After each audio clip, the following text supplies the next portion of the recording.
I gained 10 pounds eating the red and the green M&Ms, bro. I gained 10 pounds so quick without I'll chop it up today. How you brothers been for the week, man? Oh, we've been good, man. We've been good. Good. We can't ignore the ratings. I mean, this light skin thing is working for me and Derik. I heard it's on market. Where do we start?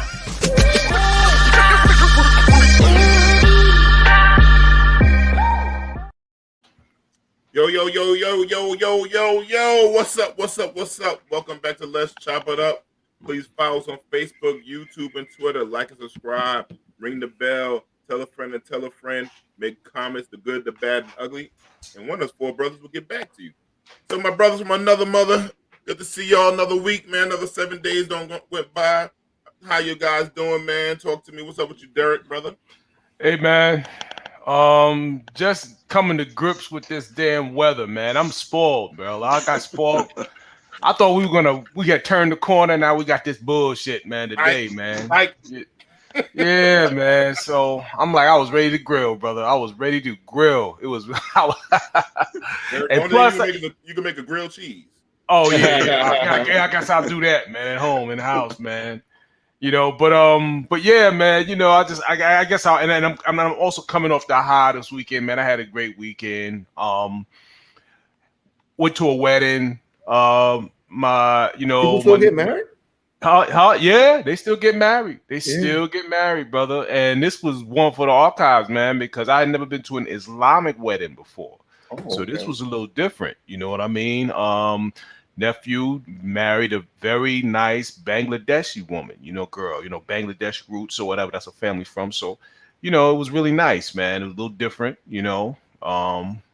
but it was great food, no alcohol. I didn't know if I was gonna make it through that. You know what I mean? Cocktail hour was dry. You know what I'm saying? We had juice for your ass. You know what I'm saying? and no uncles with the little trunk that's go to the parking lot type shit. Yeah. Hey man, listen, we had a little flask. It's like throw your flask in there, man. But I was up to the challenge, man. I was up to the challenge. I didn't even really partake of nothing. I didn't crack. I didn't fold. So it was pretty good, man. And so we had a good time. It was good to see them, beautiful woman, beautiful family. And I was just very honored to be a part of it, man, and very pleased to see them. So I'm a little high off of that, man, but otherwise, hey, how you doing, Monique? Once again, hey Monique, how you doing? So hey Shauna. So yeah, so and Simone checking in too. She said it was 70 degrees and sunny 2 days ago. Now it's about 40 to 50 degrees and raining. Exactly. You already know. The cozy review. What's up with that? Finally get to check out the podcast. Good looking Uncle Rodney. Okay, Rod. Who's family checking in. Yeah, okay. Yeah. That's it what's must up. be a niece and nephew of mine that I don't know about. Yeah. So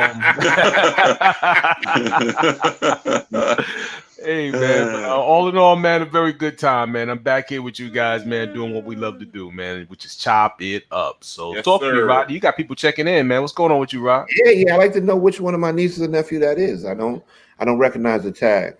But anyway, I want to give a shout out to a friend of mine, right? Actually, it's a mutual friend of me and Dee's. My friend JD is retiring from the NYPD finally. To the D, about time, motherfucker. Yeah. It's Friday's his last day. I want to give him a shout out. He made it out in one piece, and he's going off into the sunset. Oh, that's Terrell, my man. How you doing, Terrell? Right. Everything good. But yeah. I just want to give him a shout out. Me and him and his wife, we went out to dinner this weekend. We found a place. It was a really nice place. Crab cake off the hook. Kelvin, I know you're big into seafood. That's definitely, I think you would like that crab cake. Let me know, brother. You already know. We'll talk behind the scenes. Rod, let me ask you a question. How is it with the last day? Do they keep you out of the street? What do you do the last day? How does that last week work? Well, the last day worked for me. I went around telling everybody to kiss my ass. That was my last day. Oh, you mean his last day? Just how do you get in the move? What do they do? They want to make sure you're safe, obviously. I'm sure it's is it some type of... Well, it depends. It's not the same for everybody. Some people come, they do their last day. They don't go out. They don't go out in the street. and they just take care of the administrative stuff as far as like clearing out their locker, probably going down to one police plaza, getting their ID exchange from active to retired, handing in your gun and shield and all that stuff like that. But some people, they have like something called a walkout, where on your last day, like they order food and they basically have just like a seeing off party for you, Cool. But it depends on who you are. They don't do that shit for everybody. Okay. But the thing is, I'm just happy that he's leaving, and basically go off into his new life, another chapter of his life. So JD, I wish you nothing but the best. I'm pretty sure you're going to be fine. And basically, you just have to reinvent yourself. There is life after the police department. Trust me, I'm living proof of it. But other than that, what? Sean, it says, why can't we all know where the crab cakes are? The thing is, there's certain places that I don't like to promote, and there's certain places I do like to promote. Mm-hmm. That's why. But Shauna, I will tell you behind the scenes where the crab cake is. All right. Rodney, you make me laugh. Rodney trying to keep the natives away. Shauna ain't a native. Yeah. Well, the thing is, I didn't want to say it, but the scroll master said it. So, but Scroll master. Scroll master D. Listen, Scroll master D. I'm starting off fresh. I've been meditating about my language and what I'm going to say. And it's not working. It's not going to work. It's going to work. Okay. All right. We'll see. But the other thing is, me and my wife discussed this week if we were going to go get a home equity line of credit to get gas from the house. This gas situation is really getting out of control. Get me one. Yeah, it's hopefully I heard that they might be sending us gas cards, like a stimulus thing. I heard that everybody might get a gas card. So, but I think it's only going to be for like maybe $100, which ain't let me tell you something. That's I did my taxes. I don't want no other stimulus stuff after doing my taxes. Yeah. See, people didn't realize that when they were sending you those checks and all that money, they thought it was going to be free. They found out when they went to do their taxes. Yeah, people got nailed. They got nailed. Yeah. Dude told me, he's like, you got 3 checks. I was like, I got 2. He's like, no, you got 3. I'm like, how you know? It was on the thing because when you hand in your tax papers, your 1099s and all of that, it's on there. It's on there. Okay. But you can't run from them, Kelvin. You can't run. No, you can't run from the government, IRS, the mob, and child support. Can't run from it. Well, they're gonna find you. Yeah, they're gonna find you. But other than that, everything's been good. Kelvin, how's everything with you? You know what? Everything is good, but I don't want to always seem like I'm the one that starts the show with issues. Okay, but let me say this. But you I just don't want to say it. But you're right. I mean, okay. So there's a couple of things. The other day, I stepped out my car in Manhattan. I stepped in. I don't know who left this, whether it was a big dog or a small dinosaur. Okay, I stepped my whole foot in it. All right. I'm talking about. I had the Jordan 6s, the ones they call the 6 rings. I left them there. I left there. I couldn't see the laces. It's like somebody did this on purpose. Like I stepped into a pie. It was like a bucket, and I'm like, yo. I'm gonna just say this. Get the scroll ready for everybody that love dogs, and everybody that love cats, and everybody that love natives. I have a problem. Let me tell you something. So you got the dogs that's doing that. You got the cats that are pretty much taking over my yard. They let me come in sometime when they finish. Then all of a sudden, just if you see the sun out, if it looked like it's gonna get warm, here come the ATVs and here come the bikes. It wasn't that. First of all, they make kids ride a bike with a helmet. Why these grown natives be riding around with motorbikes that's not even supposed to be on the road with no helmet? And the cops don't even do nothing to them. So already the noise has started already. So this is what I propose. We can't all make it out. Why don't we invest for me to get out? All right. And look, let me get free. Send me to the good neighborhood. Okay. You know what I'm saying? Just do it for me. We should start having the fun for me because I can't take the land of natives no more. Okay. I've had it with the natives. I've done 30 years in Nativeville. I can't take it anymore. I cannot take the natives anymore. Just do it. I hate warm weather coming. That's the one thing, Derik. Derik, I know where y'all live at. We don't have these problems where we at. Y'all just gonna disrespect me.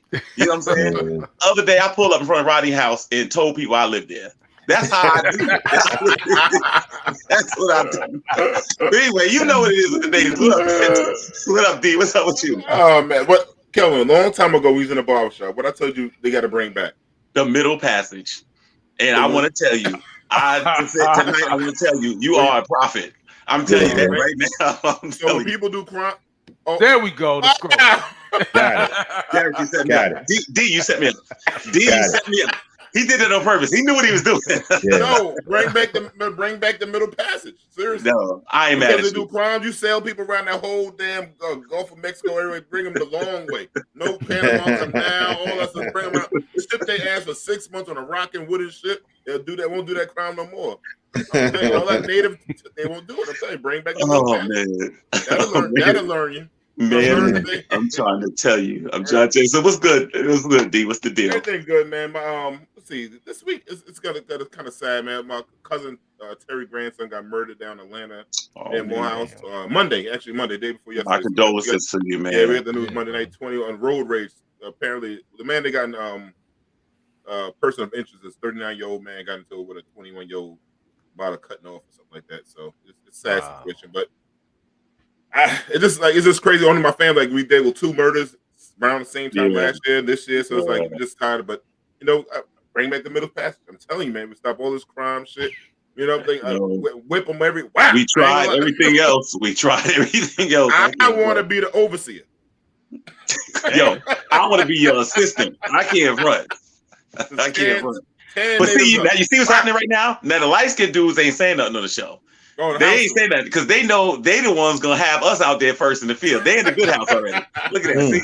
Look at them. They already in the good houses. That's what killed me. Yeah. I can't relate, man. He said I can't relate.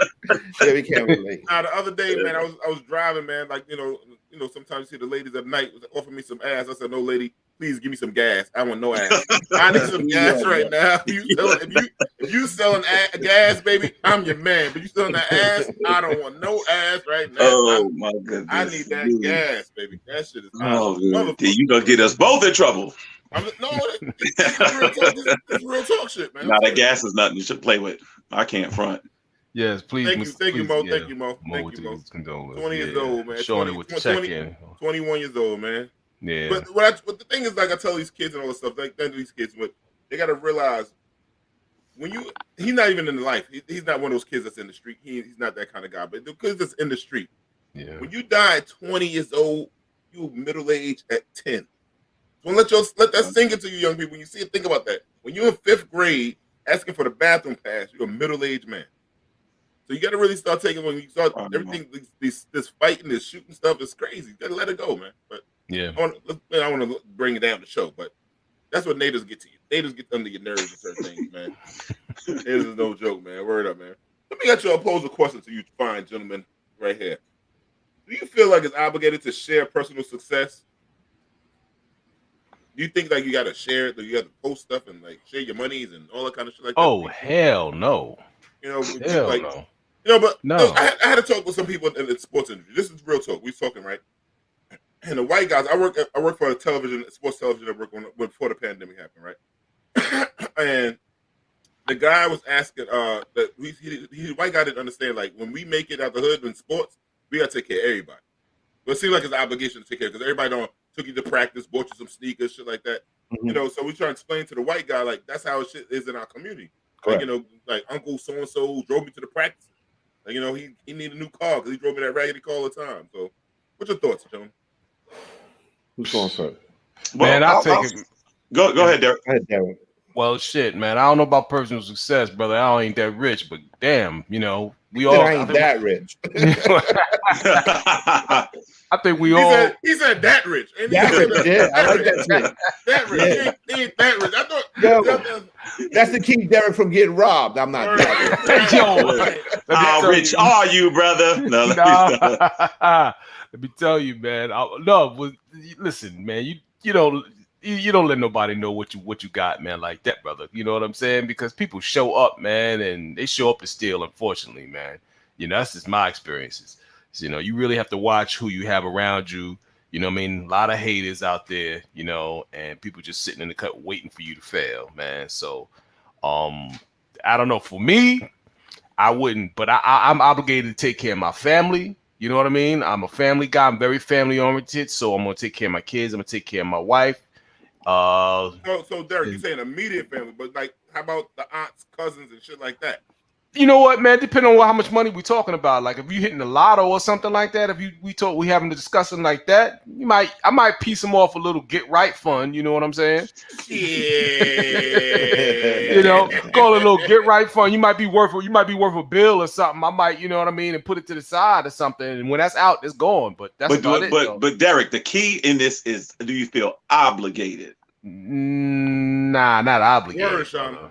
Yeah. Shauna says I'm poor forever. Yeah, exactly. You know, Shauna. Yeah, Simone says a person isn't obligated to share personal success. Too many people are always begging with their hands out. Absolutely, and I guess that's a lot of my standpoint as well. You know, I look out for enough people just out of the goodness of my heart. You know what I mean? And I, you know, and if not materially, then I feel like with my time. You know what I mean? So.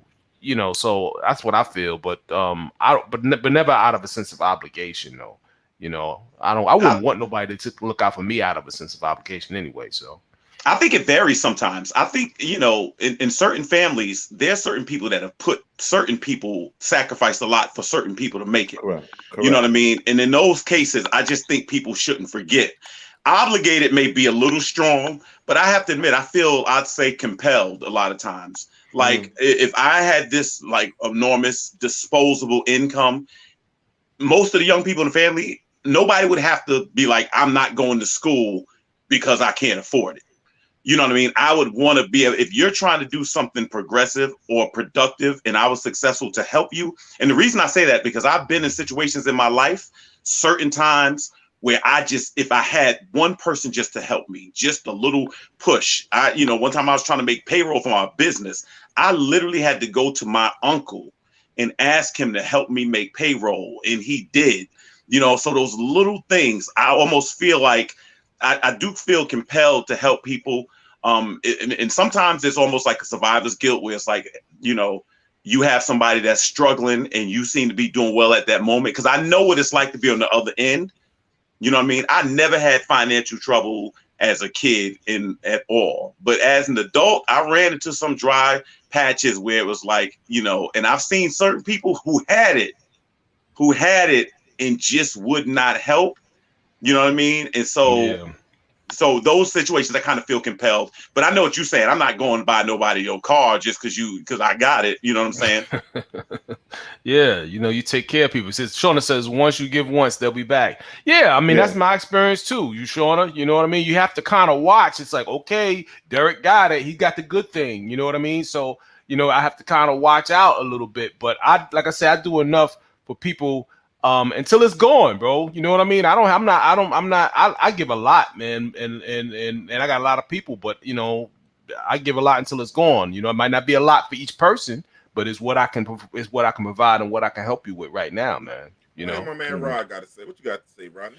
No, I think like Kelvin said, it's a different perspectives of it. Like I think like coming up, if I became extremely well off, and family members like your moms, your aunts, your uncles, your grandma, people that contribute to raising you and, you know, contribute towards your life, your education or whatever. I do feel obligated to bless them. You know what I mean? And certain friends too, that I felt like helped get me through trying times. I feel obligated to bless them as well. The times, I don't think everybody should get it. Definitely not. I'm very good at knowing how to say no. The other thing is too, like I'll give an example, and I noticed this amongst us, not us, but like our community. If I'm getting ready to start a business, right? And say I asked Kelvin, I said, Kelvin, I got this business I want to get into. And, you know, I want to know if you want to be down, you know, if you got a couple of dollars to invest or whatever, and maybe help me along the way. And then I come at D and say the same thing. And D says to me, well, nah, I don't got the money, but I'll help you, like physically or whatever, help you do it. Now, the both of you, if the business blows, I feel obligated absolutely to take you with me. You're going with me.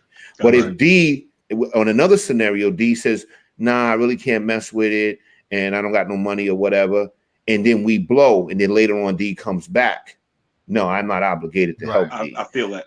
Because you know why? Because D was willing to get the reward, but he wasn't willing to take the risk. Let me ask you this question, Rod. I always ask this. I may have asked you guys before. Is set it off when the girl, the first robbery, and the girl backed out and ran, and the other ones didn't. They got back. You had to pay. And you did? Yeah, because you had to pay her because she know what's up. Correct. That's why you got to pay her, because you know what's up. You got to pay for the quiet, man. You got to pay for the quiet. And once you took the money, now she's an accessory. Correct. She's an accessory. Wow. You had to give it to her. And because I was with Latifah on that. Latifah was like, "Nah, she ain't taking the risk." But I ain't looking at it from that perspective. Y'all gave. Once you took them stolen goods and money, that was it. Now you. That was it. Now you in with us. Now you had to pay her. Now if you fuck me, I'm gonna fuck you. Correct. You part of it. You part of it. You're gonna get time too. You know. I never thought of that perspective. Yeah, I gotta admit, I was sitting there like, because if they got locked up, homegirl wouldn't know nothing about it. Yeah, I very true. I think on a level, and I think like a criminal too. So, so what would you do, D? How do you play it? Nah, I'm only giving, like, I don't even fuck with some of my cousins that live right here. So I mean, like, we cool, but they not contribute to nothing I did. You know what I mean? Like the success. I have more friends and support from friends than I did from immediate family members. Monique says, "Do what is placed on your heart."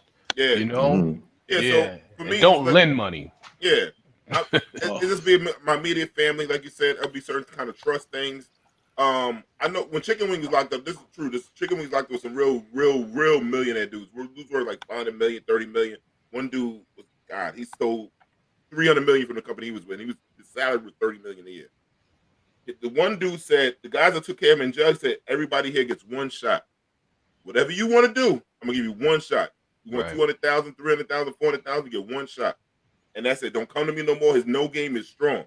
And he give you one shot. And he gave everybody he promised, and he did that shit. Well, that's good that he kept him married. He was the man of his word. Yeah. And you can also tell he had a business mind. That's why he gave it a one shot. One shot deal. And plus, he was already out of jail, so... he can talk that shit. Now he can talk that shit. Now, say. So I'm gonna give you all this one shot for holding me down in jail. But now that I'm out, that's it. Nobody fuck with him. He said, "Yo, took care of me. I'm gonna give you one shot." And he kept it real with him. And so I would do that. But let me ask you another question though. If y'all get this money, right? Say this is a scenario. This is a young lady. She hit the lotto for a lot of money, and she promised the church a certain amount of money. Do you feel? And she reneged. Okay, there go Jamie. Put it up there. If you hit the lottery, should the church be able to sue you if they are not happy with what you give a promise to give? So, for example, the church, she promised the church $1 million. Just throwing out there for people, and she shorted them and gave them 500,000. Do you think the church should sue them? Hell no. See, to be honest with you, I think the 500,000 is a lot. That's just my opinion, because we are talking about giving, right? Giving is what you want to give. You know what I'm saying? There's no obligations. If I tell Derik, I say, Derik, I'm giving you $25,000. And the church sued her. The church did so. Then we seeing what that particular church is all about. Okay, so this is the thing. This is what I think, and from reading it, if I'm right, please forgive me if I don't have it right. So my understanding is this: membership of a church that people commit through membership. One of the things is through tithing, which is 10%. Right now, the strange thing is churches don't encourage playing the lottery. That is usually like a contradiction. True. That churches don't, you know what I'm saying? That's considered gambling to some people. But you'll do bingo. Let's go on. I get what you're saying. I mean, that's usually different denominations, but I get what you're saying. Yeah. But at the end of the day, so now they what they probably did, Rodney, they probably figured, all right, since you usually tithe and give 10%, now you're not giving 10% of whatever you want. Right? You know what I'm saying? You're not giving 10% of that. Whether she committed to that or not, there is no just cause to me that you suing the person, because they don't have to legally give you anything. Correct. That's it. Church membership is voluntary. It's not a tax. Yeah. Tithing is not a tax. You see what I'm saying? Like Rodney said, it's actually giving. Matter of fact, scripture substantiates that if you don't give out of your heart, you shouldn't give it. Shouldn't give it. They're not taxing them. That sounds like a shakedown to me. That's what that's right. But to me, it's so frivolous. You can't stand before a judge saying this person did not voluntarily give us a percentage of something they won. You cannot do that. So I just think that, for the church to do that, that actually seems, it makes the church look bad. It's ridiculous to even do that.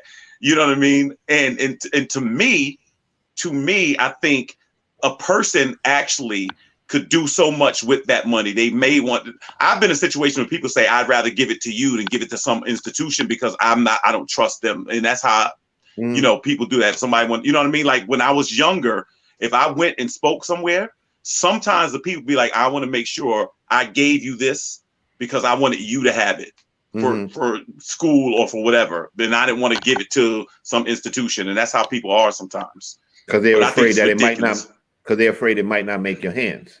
Right. And that's unfortunate, but that's how some people feel.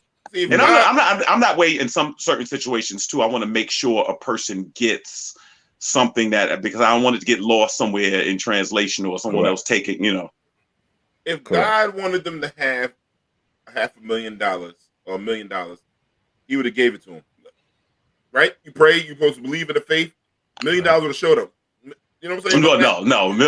No. It's definitely, whatever you get is gonna come through people. But what I'm saying is, to me, there has to be some gratitude. Like I've had people all through the pandemic give me books and things that they want to give to the church. I take that stuff, I give it right over to the church. That's it. There's people that have things that are like, look, I want to give this to somebody, Salvation Army, whatever. So they're like, I understand you go to church. Is that accurate? I'm like, yeah. Could the church use this? I'm like, yep. Who's getting a scroll? Nah, not for me. No.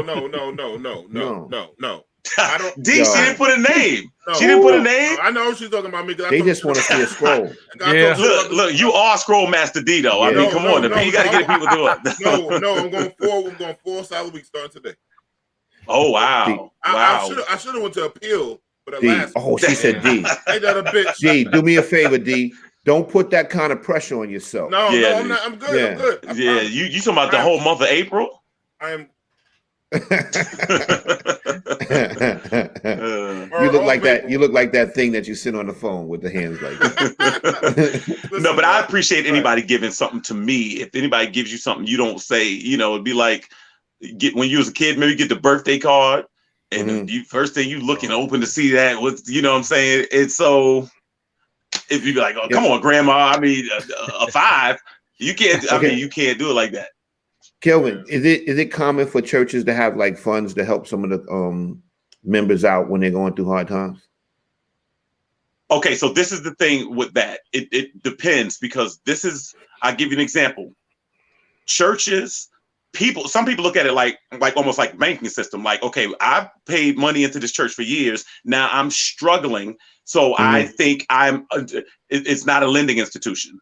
Okay. So this is what happened. I've been in this situation once before, Rodney. We had a small church. I was pastoring a small church, and this was we started in 2008, which is the biggest economic downturn since the Great Depression, right? Yeah. So a woman came to us, and this woman had not contributed to the church at all, really. But she came and she was like, they're about to cut off my electric. Con Edison is about to take my meter. I'm short $600. Can the church loan me $600? And I was like, no, the church can't loan you $600. I am not able to take the church money and loan you the church's money because the church's money doesn't belong to me. I said, but what I can do is Sunday, I can share with the church and let you come and ask, and people can donate. We had a very small church, Rodney. I gave $100. Somebody else gave $100. Somebody else gave $50. She walked out of there with $600. We ain't see her again.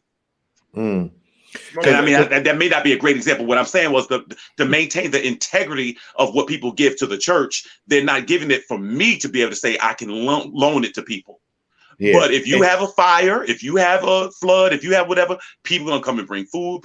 Some people are gonna give whatever like that. I cannot make that determination. Now you can give a scholarship to somebody or something like that, but it has to be done right. What I'm trying to say is the church's money does not belong to the pastor or the leader of the church. So you said this was a lady that wasn't a long-term member, right? No, she had just really come. I knew her years ago. She was a member of my home church when I was a teenager. She came, was there maybe a month or two, and then asked for this money. We felt compelled to help her. I just couldn't take a check and write it, say, hey, here's money, because that the church's money. The people are not giving it for that. They're giving it to take care of the church. With it. I wasn't on salary or anything. It was just we were a small church growing or trying to grow. And so, but now what I said, just on it from a personal standpoint, I would at least come back 2 or 3 Sundays. I'd at least come back to thank the people, or just at least front it like I was going to stay there for a minute. I couldn't have just broke right out. Like, all right, I got it, I'm out. I wouldn't have done that. That was bogus, man. For real. Yeah. Now, the reason I bring this up is because I knew somebody personally that had been a member for a church for years, over 10 years, and they hit hard times, and they went and asked the pastor for some money, and his first response was, brother, let us pray. He didn't offer him to give him any money or whatever, but this guy's been a member of this church, giving his tithes religiously for like 10 years. So I always kind of felt there should be some kind of fun. And certain people do have things. Certain people have relief funds and things like that. And I think there's a way that people issue that, and it needs to be documented. The problem is it'll be hard, because like anything else, if everybody does that, or if you help one person, the other person says, because then what's going to happen is, well, I had this issue at my house, I had that issue, or things like that. So that's going to be, so that's why there needs to be an executive board or trustee board that can kind of govern that. But I do believe that if you can help a person, even if you are the pastor, whatever, even if you can do it personally, that you should help a person. I really believe that. And I do understand when a person has been committed to a place for years and now they're down and you can't help them. I think it needs to be some tangible expression where you can actually help people that are struggling. And to me, if churches definitely spend money correctly and things are in order, I think you will be in a position to help people. And Monique says, my church gives 500 turkeys at Thanksgiving and people line up 3 hours before, but never attends. Yeah, I've seen it. You know, one thing I'll say this, Monique, this is the thing that used to bother me. We used to, right there in South Jamaica, Queens, we used to do a big dinner for Thanksgiving, right? And I said, this what bothers me with churches. There'd be 10 churches in the neighborhood that would do it. I'm saying stagger it. You're feeding people on one day. All right, so we're going to be open on Thanksgiving. Why don't you be open on that Friday? Why don't you feed people on that Saturday? Why don't you feed people that Monday, instead of everybody open on Thanksgiving having one dinner for homeless people? We used to get like 5, 6 homeless people to come and sit in and have dinner, and we got a bunch of food that's left over. Share that. The thing is, though, Kelvin, in some neighborhoods, you see 4 churches within a 3-block radius. That's why that happens.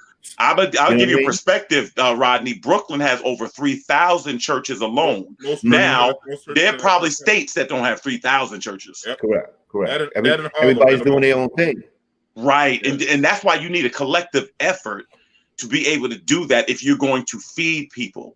And that's and she's right with the turkeys. Now, what happened to us, people used to donate turkeys to us for us to give out to people during that time of year. You know, yeah, every church take a week. That's right. Something like that. This way you can feed long term instead of just that one day. And some people are able to, it looks good on Thanksgiving, but there's people starving the day after Thanksgiving and the day before. Shauna, I sent the name of that place in the chat. Jamie should send it to you. Not text it to her. Okay. All right. Yeah. So me, like I said, from the book of Luke, verse 69, face down, ass up. No. That's the way. Okay. I gotta go with the scroll. How do I type scroll on the screen? Where's my thing? I ain't say nothing crazy. You know something? I'm going to tell you something that I noticed with my man D, right? When you see those hands going like this, or you see him going like this, or whatever, he's plotting. Yeah. The thing is, that scroll is coming. D, why don't you just go like this? Diabolical. No. I'll keep my hands down. D, March is already a wash. Start again in April. No, I'm get it. April, you can't start tonight. Gotta get it. I'm gonna get it. I'm straight. I'm not gonna say nothing. Hands are down, everything. I'm not gonna think of shit tonight. You're gonna get it, man. Scroll D. Absolutely. Oh man. And for those of you, my light keep going in and out. I don't know what's going on. I think I'm not wear this anymore. It's reflecting. And I promise to get it back. I know what's going on. You pulling electricity from your neighbor's house. That's what you're doing. Yo, did I ever tell you about the time my neighbor electricity got cut off? I go to back up my driveway. I see an extension cord from his house plugged into my side outlet. He literally had I see an orange extension cord that he ran from his house into the side outlet of my house. Where the Wow. fuck do you live at, man? Yo, Yeah, this was when I was. This was when I was in Massapequa. Yo, this was when I was in. This was when I was in Massapequa. This is when I was in Massapequa. I was like, I couldn't believe it. I'm like, I couldn't believe it. Yo, let's think Wherever about I this. go, the natives follow me. That's all y'all don't understand. Then there's definitely, you got to stop moving to certain places where they're overloaded with natives. No, The but see, thing is- Rodney, this is what they do. Yeah. This is what they do, Rod. Go ahead. Rod, this is what they do to me. When I bought the house, Are you there leaving was a breadcrumbs lady- when you leave? there was a lady and her daughter lived in the house. She tried to sell a house during 2008 when everything crashed. Couldn't. So what she do? She rented the house out to the natives. Some lady gonna come during the day and run a daycare, and then her sons at night selling drugs out the house. Literally a month after I bought the house. Wherever I go, this happens. It is the Wow. native curse. They after me. So Wherever you know I go. what? This is what we're going to do. I'm going to give you my real estate agent's name, and we're going to see if we can find you a safe, native-free location. Oh, native free. I'm pretty sure that me and Derek don't have these problems that you have. Got your I don't red have, rose. I don't have the same problems. Yeah, I don't know where this guy lives. This Yo, is Native crazy. free. Listen. What is it like, guys? I'm never listen. coming to your house. Just put it like that. I'm never coming to your house. The thing about this, if Kelvin moved if Kelvin got a place, somebody your real estate agent showed a place on the moon, that should become the Black Moon. No doubt. It could be, yo, you right. You right. I could move to Buckingham Palace. Here go Ray Ray and them next door. I promise you, it's gonna happen. Wow. They'll turn to Buckhead. No, Kelvin, you need to pitch that as a reality show where you keep moving and seeing who follows. It is a reality show. It's reality. Oh, But you're right.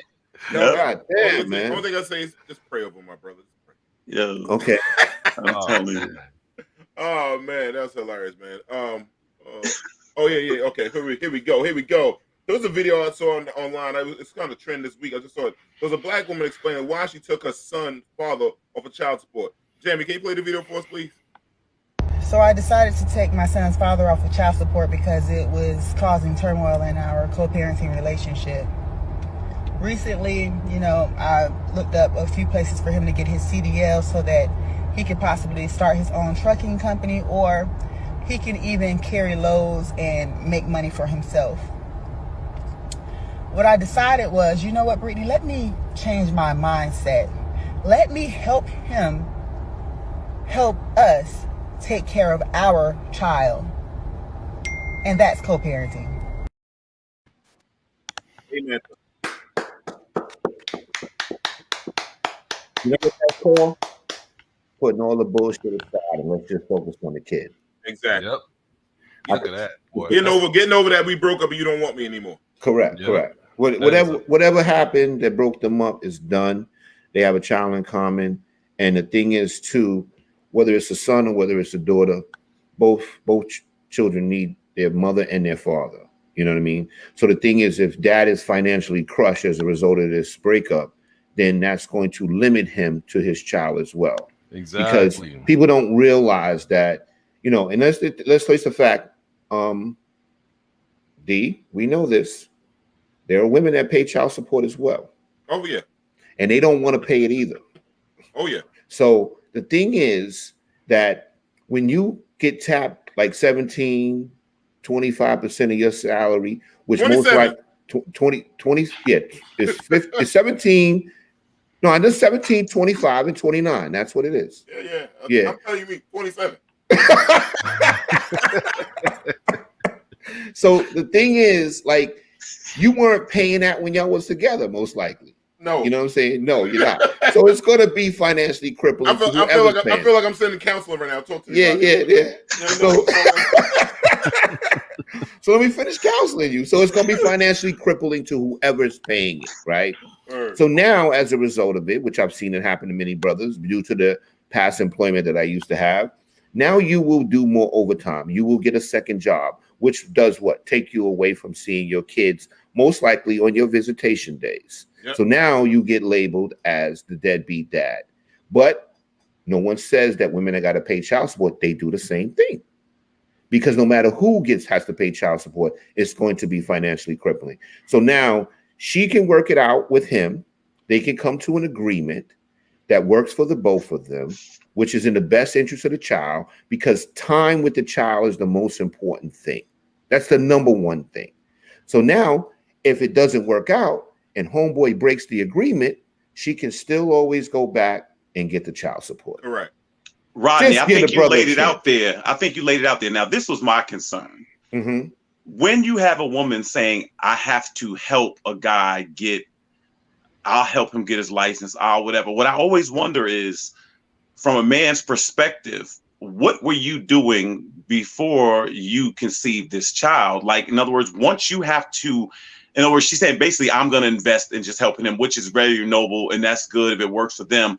From a man's standpoint, I always think there's something about you that says, I need to go out there and get it. I need to go out there and try to get it, or whatever. You don't know when they conceived this child and how old they were. Yeah, right. They both could have been immature. Yep. You know what I'm saying? Okay.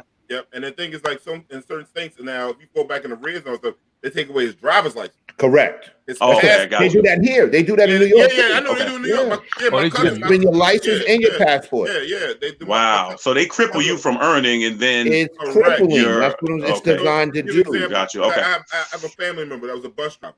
You stop his license, you limit his license. He can't. Then he took his passport. He couldn't do trips to Canada. So he was driving to New York. You know how close New York is. You go to Canada, Niagara Falls. He do those trips to Toronto. It stopped his bread. Wow. So that's what I'm saying. So it fell behind the kid. He didn't know it was his kid. The girl gets it. Now, here's another thing. The girl gets in the system. She get on welfare. Don't say who the father is or blame another dude for a long time. Can't find it. Now she finally finds out who the father is. Now you're in the red, 25,000, 30,000 because you go to the state for this fucking child. I mean, for this welfare shit. Now you come back like, yo, I'm 30,000 old. Yo, you don't got this money? Fuck him, suspend your license. Go to jail. That's how that shit go that fast. Wow. Yeah, man. Yeah. You know, it's a crazy system that, listen, man, it's just completely inequitable. You know, and the funny thing is, no one talks about is also the extracurriculars. You know what I mean? You have the base child support, but now you got to pay extra for, like, you know, you see, you know, private school. If you send your kid to school for or daycare or anything else, or any kind of extracurriculars, you know, a lot of times, man, you can wind up in there. You wind up in court over that. You know what I mean? So it's like, I want to put my son in or my child in so and so. You know, and I had, oh my God, I got a story, but I can't get into it, man. But you know what I mean? But you know, yeah. So, but it's terrible, man, because there's no leeway in that. There's no use for, like, say, there's very little, I should say, for a judge or whoever to say, hey, listen, let's use a little common sense. It's just a straight, correct. As you said, it's a straight formula.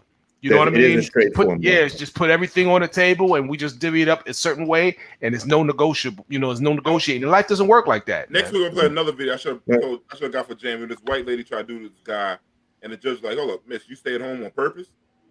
Like, the man was working on kind of stuff. She stayed home on purpose. So yeah. Now the thing is, you do realize that there is another choice other than going before the judge. You can go to mediation as well, and determine mediation. To child support. I mean, mediation can be determined with child support as well. All that can be worked out. The visitation is basically you sit down in front of a mediator. Mom presents her story for what she needs. He presents his story for what he wants and what have you. And you could determine an amount, visitation, everything. Does all that. You don't go before a judge. You basically determine your own fate. And most people don't even know that exists. Right. So the thing is, you go before the judge. And a lot of people use family court as a revenge method. So they go there to cripple somebody. But they know it's going to be flat out 17%, 25%, whatever it is. Boom, we don't want to hear nothing. Just show me your check. Boom, we're just taking it. That's the way it works. When you can walk into mediation, you both split it 50-50. If it's $1,000 for mediation, one pays $5, another one pays $5. You sit down and you work it out. And the sticking points, the media can make the final decision on the sticking points, and you walk out of there amicably. Nobody got hurt, and then you whoever's not the parent that has the custody can still see the child way he wants, and still probably be able to afford to do things with the child when he or she has the child. But people don't know about that. They run straight up in that family court. And let the white man come in your life. Or the white woman. Hey, Jamie, bring up a few of those comments that we had. Shona says that's something I would do if I had a responsible co-parent. Yeah, correct. I mean, that is Yeah, Good great, job. great, Shauna. And that's like some real big picture mentality going on right there, man. You No, really got to see the bigger picture, man. You know, That's true. And I do Yeah, want to add this. Yeah, There Shauna's are right. people. Shauna's right. Shauna, that's yeah. I agree with She Shauna. said I asked for $150 a month, and he told me to take him to court. That's some Oh, niggas. I wouldn't advise. I wouldn't advise that. A friend of mine Unless he just wasn't texted me and working, said, he didn't have it. You know. Dog, a friend you of mine fine. just texted You me. could trip and find $150. Now, A friend just guess texted what? me. We need to have both perspectives on this too. Man, So I get a think the ladies are pickle out. chiming in. Anytime any woman want to get on, They let's come speak on here. They to can say it all they please. want. Simone Please, said, shouldn't a grown man know how to get a job without a woman's help? Absolutely. Now that's what I was saying. Like, but I get your point too with You the don't they know what crippling you. stage. You don't know what stage Right. they were at when they Yeah. had the child. You know what I Monique mean? says, am I wrong for feeling like one person pays child support? That should be a tax credit for that parent. No, the whoever has custody of the kids can they write the kids off. Yeah, no, but she's saying, look, she's saying, it should be a tax credit. Whoever paying child support should get tax credit every year. Yeah, But they that's don't do that. But They that's don't the do point because it's a formula, and it you know, they say that both what it is the logic is you're both considered to be putting an equal amount or put in with the child, you know, in the kitty for the child, so to speak. And because whoever has physical custody of the child, they're the ones that receive receive the support money because it's automatically assumed that they're already supporting the child because the child is living with them and everything. So it's so just because you're paying a check doesn't mean that you necessarily because they're paying a check, paying a check, they're eating, they're feeding them, you know what I'm saying, and clothing them in the whole nine, just the same. So you're living under their roof. I don't want it to seem like, we're biased in the situation because there's definitely some dudes out there that need to be taking the child support. Oh, yeah, absolutely. If Shauna asked homeboy for $150, $150, man, you get a pickle out of that. Look what he. Shauna says he was corrections. Whoa. Are you serious? Yep, she's telling the absolute truth. Wow. He was tripping over there and he's correct. No, this is the thing. God. And he's at a disadvantage because city workers, it's easy to tap into their check. So the bottom line is, then she should have took him for child support. If he didn't want to take it for $150, then she should have took him for child support. Yeah, he deserved that, man. Absolutely. That's insane to turn something like that. That's a whole job, man. He could come on, $150. That's it, man. You bugging. That's $75 every 2 weeks. That's what you spend on fucking union dues. Yeah, man, you get a cigarette habit. I know dudes that smoke that.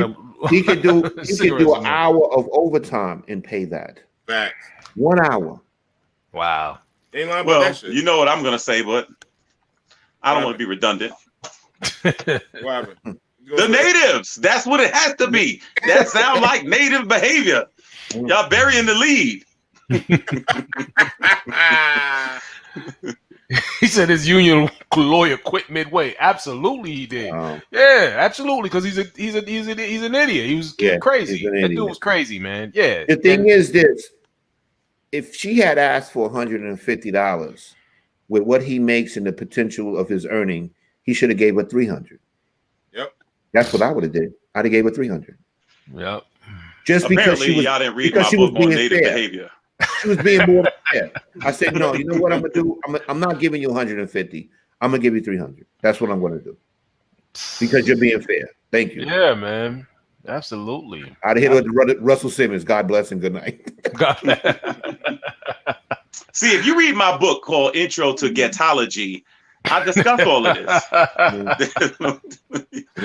Oh man. Oh man. This is another. I want to talk about white women that tears and black people always come to white women aid and stuff like that. And all of us as black people, we always come to white women aid and how they're supposed to be allies. But as soon as they go through some shit, they start crying. The black women look over. So Jamie, I want you to play this next video. We want to give credit to the podcast. We can do harder things for this video we about to play next. Jamie, go to the video, please. I'm unmoved by white tears. Most of us are unmoved by white tears because we don't actually think they're real. It's a performance. It's a switch that you turn on because you know that we have been socialized to see you as more human and of more value. So whatever it is you think and whatever it is you feel, we are supposed to respond to it. Y'all don't respond to Black women crying the same way. Nobody does. Nobody does. The minute a white woman cries, the world has to stop. Oh my God, what's wrong with you, baby? Black women cry, we could be rolling around on the ground screaming. And you are moved because you've been socialized not to see us as human beings. Fuck. Our tears don't matter to you, but a white woman, and y'all know that shit. That's why I'm not here for the fragility. You know that. And so you very deliberately turn the shit on as a way to avoid accountability. Yep. Purposefully. That's not fragility. That's manipulation. That's strategic. That's diabolical. That's not fragility. And so this notion of white fragility is supposed to tell us what? We're supposed to let you off the hook because you can't handle it? No, you don't want to. And every time we hold your feet to the fire, all of a sudden, oh my God, I'm so sorry. I didn't know. You didn't have to know. And now that I'm trying to make you know, you want to cry so we can end the conversation. This is how you run away. So how do I hold you accountable if you're all up in your feelings? How come I don't get to be in my feelings? I'm sitting here telling you about generations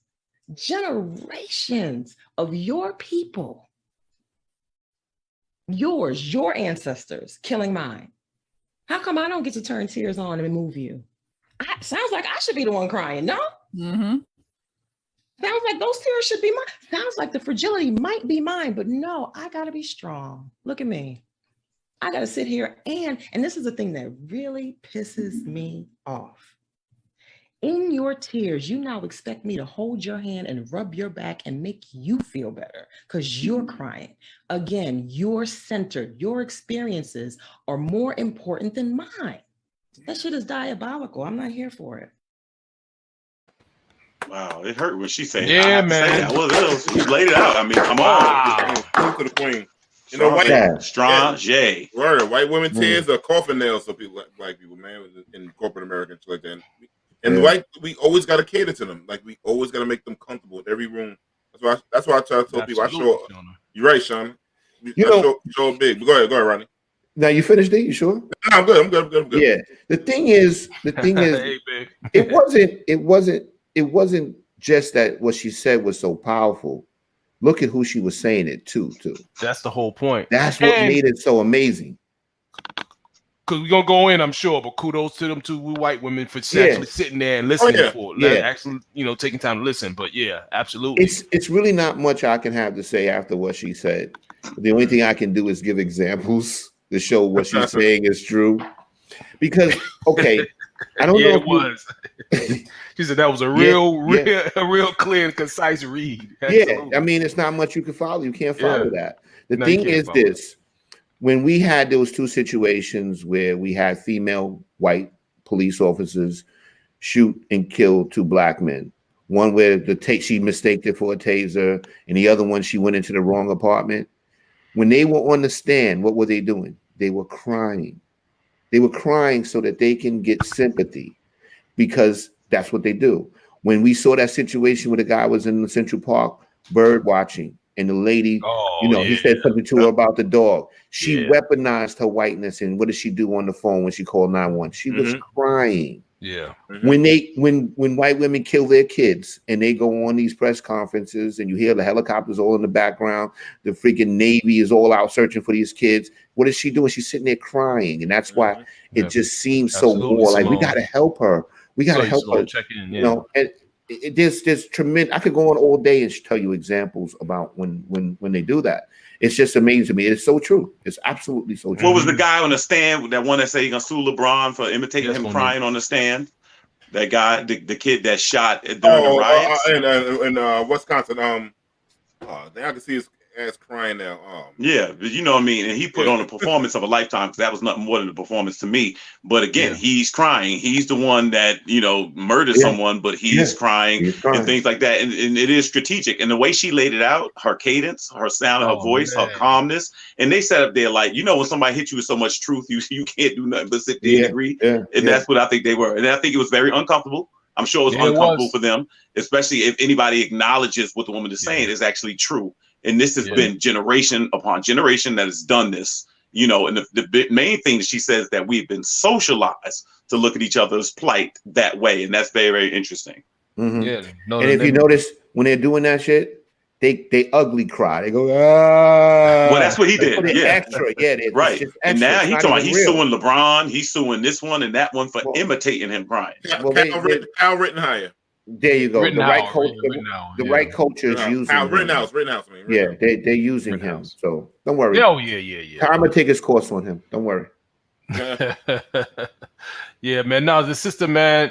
She went in and came correct on that, man. And you know, again, shout out to the hosts. The name of the podcast was "We Do Hard Things," and they definitely, I'm sure, did a hard thing for them. You know, sometimes the truth is a very hard thing to deal with. You know, but yeah, you know, we had a couple comments in there too. Simone says, see if we can pull up Simone's. Yeah, back in the day, a white woman's tears have gotten black men strung up in trees. Fact. You know, Emmett facts all Till, day baby. right Emmett there. Till, baby. Yeah, and then Monique came in. She said she did that with such elegance and grace. My hero, absolutely. Yeah, definitely graceful and elegant with her truth. Tulsa was over a white woman too. Yes, Right? that's right. Yeah. That's right. Fake ass allegation.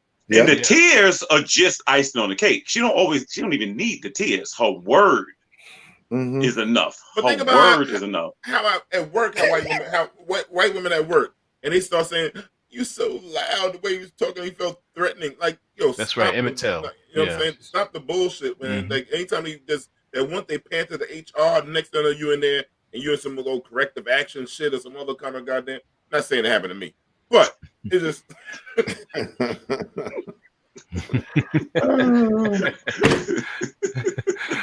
Suppose. Oh, shit. They just cried too quick, man.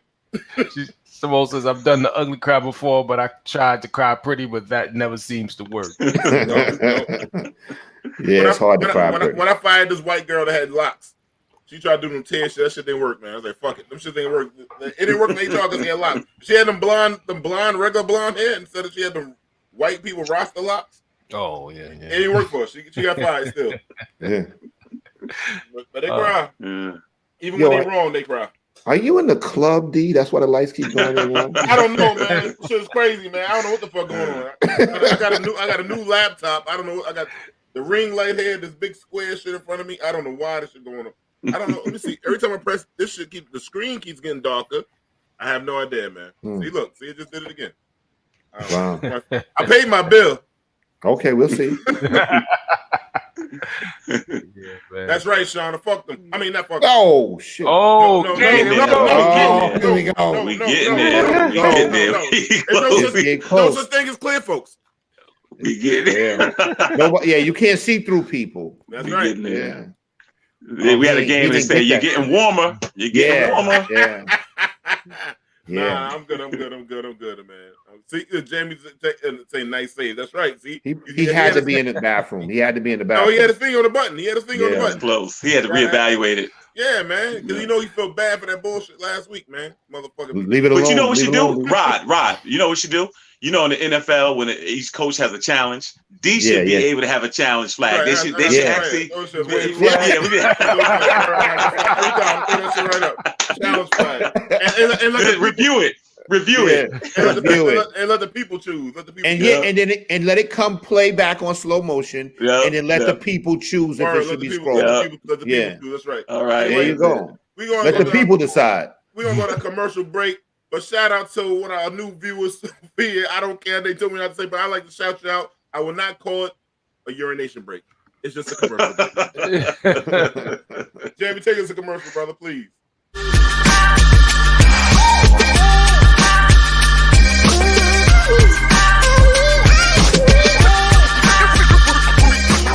Orchard Blue Counseling Services, or known as OBS, is a private mental health practice based in Southeast Queens, New York. OBS's founder and holistic psychotherapist, Serene Prince, is a Queens native with Caribbean roots. Serene is committed to providing culturally competent holistic psychotherapy to diverse communities while curating a safe healing space for Black and Brown people with compassion and awareness of their total being.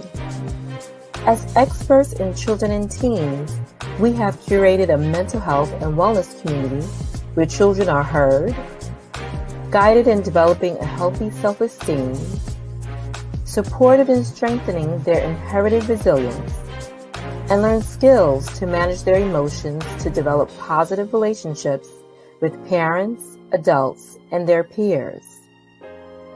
Orchard Blue Counseling Services is designed to help children and adults discover their inner healer as we take the journey with our clients to work towards self-acceptance, self-love, and resilience to manage life's uncertainties and embrace its wonders. Our private practice extends to providing consultant services for personal life transitions and business development, parenting guidance and support, and clinical supervision for mental health students and therapists. And be sure to book our founder, Serene Prince, as your next holistic speaker, offering your audience a life-changing experience. Now that you have taken the first step to learning about us, we invite you to walk towards a healing and progressive life with Orchard Blue Counseling Services. Contact us for your free consultation where applicable.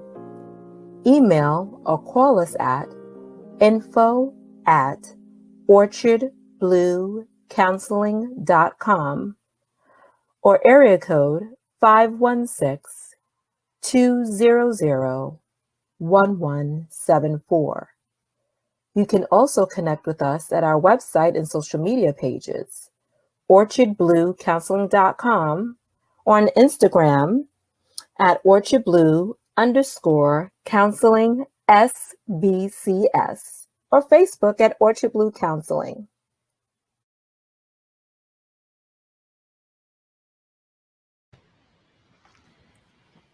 Please follow us on Facebook, YouTube, and Twitter. Like and subscribe. Tell a friend and tell a friend. About 4 brothers on this YouTube channel here, man. And we'll get back to the good, the bad, and ugly on those comments, man. And go ahead, Rodney. Excuse me, D. If y'all guys are watching the show, everybody watching the show, hit the thumbs up now. Hit the like. Hit the subscribe. Keep us going, please. Thank you. I got child support to pay. They're gonna find you now because of this show. I got 5, little under 5.5 months, 4 years ago, 5 months. When I have that party, I'm gonna have an L party. I'm telling you now, I'm gonna have little people jumping out of cakes, all kind of shit. Promise you not, bullshit you not, man. Yeah, that's why you got the lights going on and off. You don't want to recognize. I'm trying to save one so I can make that next payment. Goddamn it. I'm not wearing this shirt anymore, man. It's just reflecting too much. He got the light switch on flicker. To save some money so you can buy gas. When I don't move, when I'm sitting here just listening to y'all, the lights are getting low like nobody's in the room. Just give the people their money, D. Damn, look at that. Look at that. See, I don't. There's a ghost in there or some shit, man. No, I told some white person it no such thing as ghosts. Because why ain't no slave ghosts? Because we got treated bad. We just came back whipping white people ass. Yo, the stuff you think of, D, is amazing. I'm serious, man. Think about it, man. I told white people all the time I sleep in any fucking ghost house. Ain't no fucking ghost. You know what I'm saying? Kobe ain't come back whipping ass and shit like that. Kizzy ain't out of here. The fuck out of here, man. No way, man. I'm just, you really got to think about that shit. Why no black ghosts? All this shit we've been through, right? It's a good analogy. It's a great analogy, yeah. Bro, you couldn't even walk through the woods. Trees be shaking. Niggas be in the trees.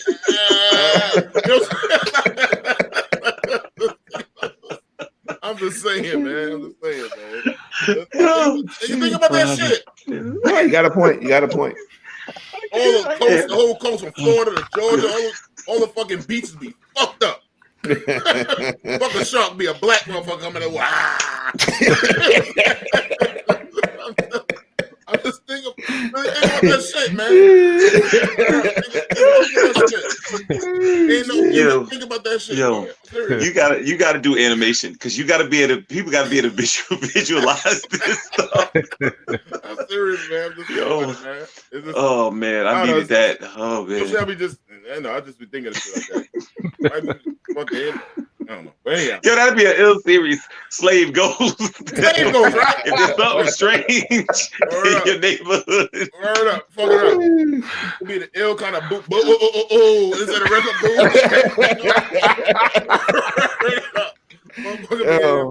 They be coming back sound like the Migos. The Migos might be ghosts. Chop it, chop it. What the fuck is that? Oh man! And all the ghosts come back looking like Flavor Flav. Ugly ass ghosts and shit. Yeah, boy. Yeah. Fucking motherfuckers.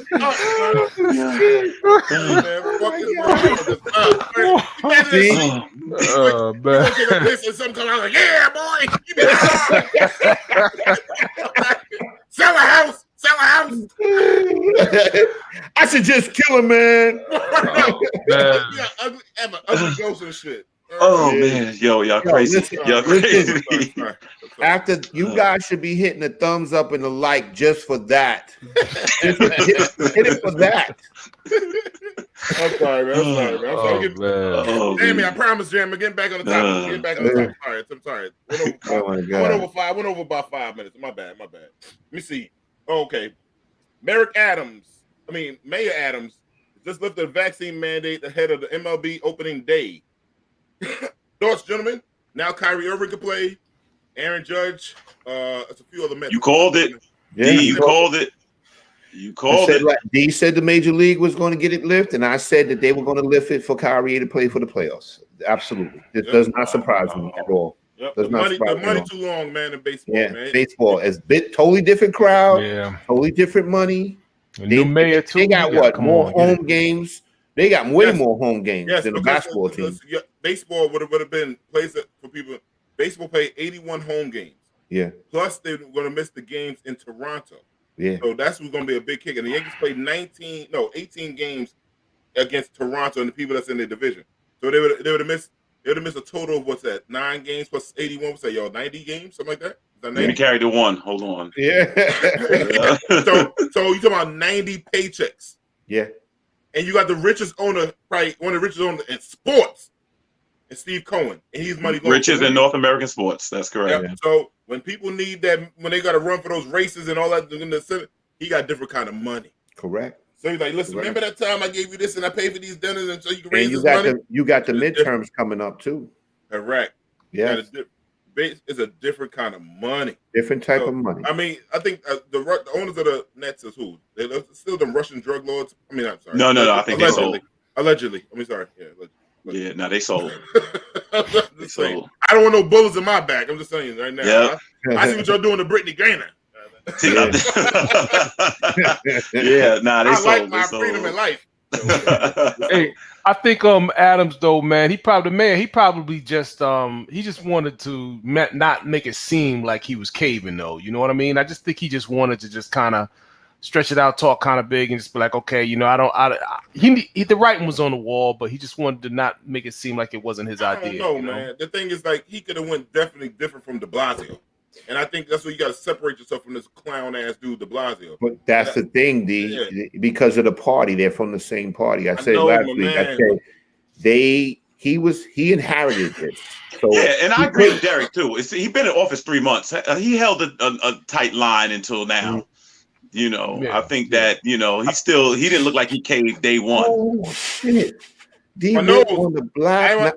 Last time he would blow his nose right on the air. He didn't care. Yeah, that's it. He's getting better. He changed. I'm learning. That's right. Yeah.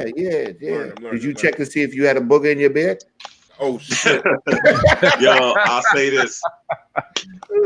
Get ready for that new series, Slave Ghost. You better, I'm telling you, you better trademark that tomorrow, brother. I'm telling you. Hey, you know what? When did this happen, right? The Slave Ghost came back, and they started getting the natives, and every time they caught a native, they send them on the middle passage. Like, you want to come with us? Yo, I watched that tonight. I forget watching the topic. I'll watch that right now, dude. It'll be like Scrooge. We want to see why you shouldn't be acting like a native. And then, you know where they're going to shoot the series at? We're gonna shoot the series at Kelvin's house.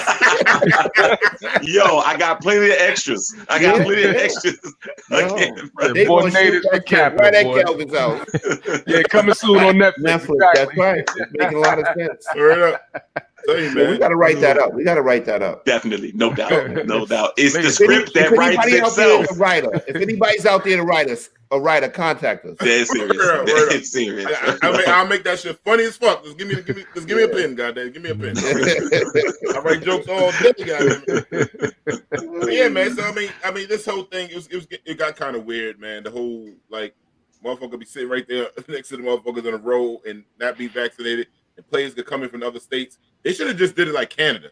Then people could have understood with a guy like, okay, I get it. But now they just did it. It was some weirdo shit, though. But I'm glad they back though. I'm glad they back. You know, I can't stand Kyrie. I know that, but I'd love to see him on that court, and I hope they beat the Sixers down. I want to see them do damage. So that's a good look. And plus, we want normalcy. Forget it. Just tired of all this fighting and mask wearing and with vaccine, or just get back to life.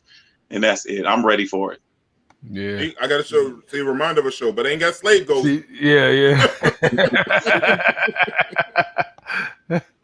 There he goes. That sound crazy, right? But that's an ill concept. I can't. Yeah. It is an ill concept. That's what we need for real. Hey man, middle passes with some slave goals. Yeah, word up. Slave goals for slave natives. Word up. Word up. One of them looked like Whoopi Goldberg, the female one. No eyebrows coming at your ass. Some big ass teeth. That shit look crazy, son.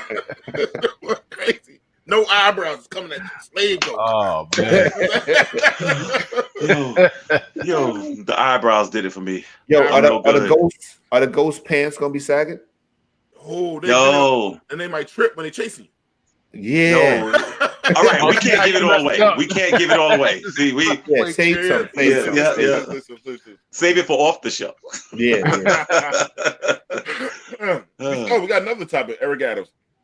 So Eric Adams says back up from recording my police officers. There's a video so people can understand. Jamie, play the video for us, please. What's your message to the community when they put a document what's going on? We're trying to stay safe, getting guns off the streets.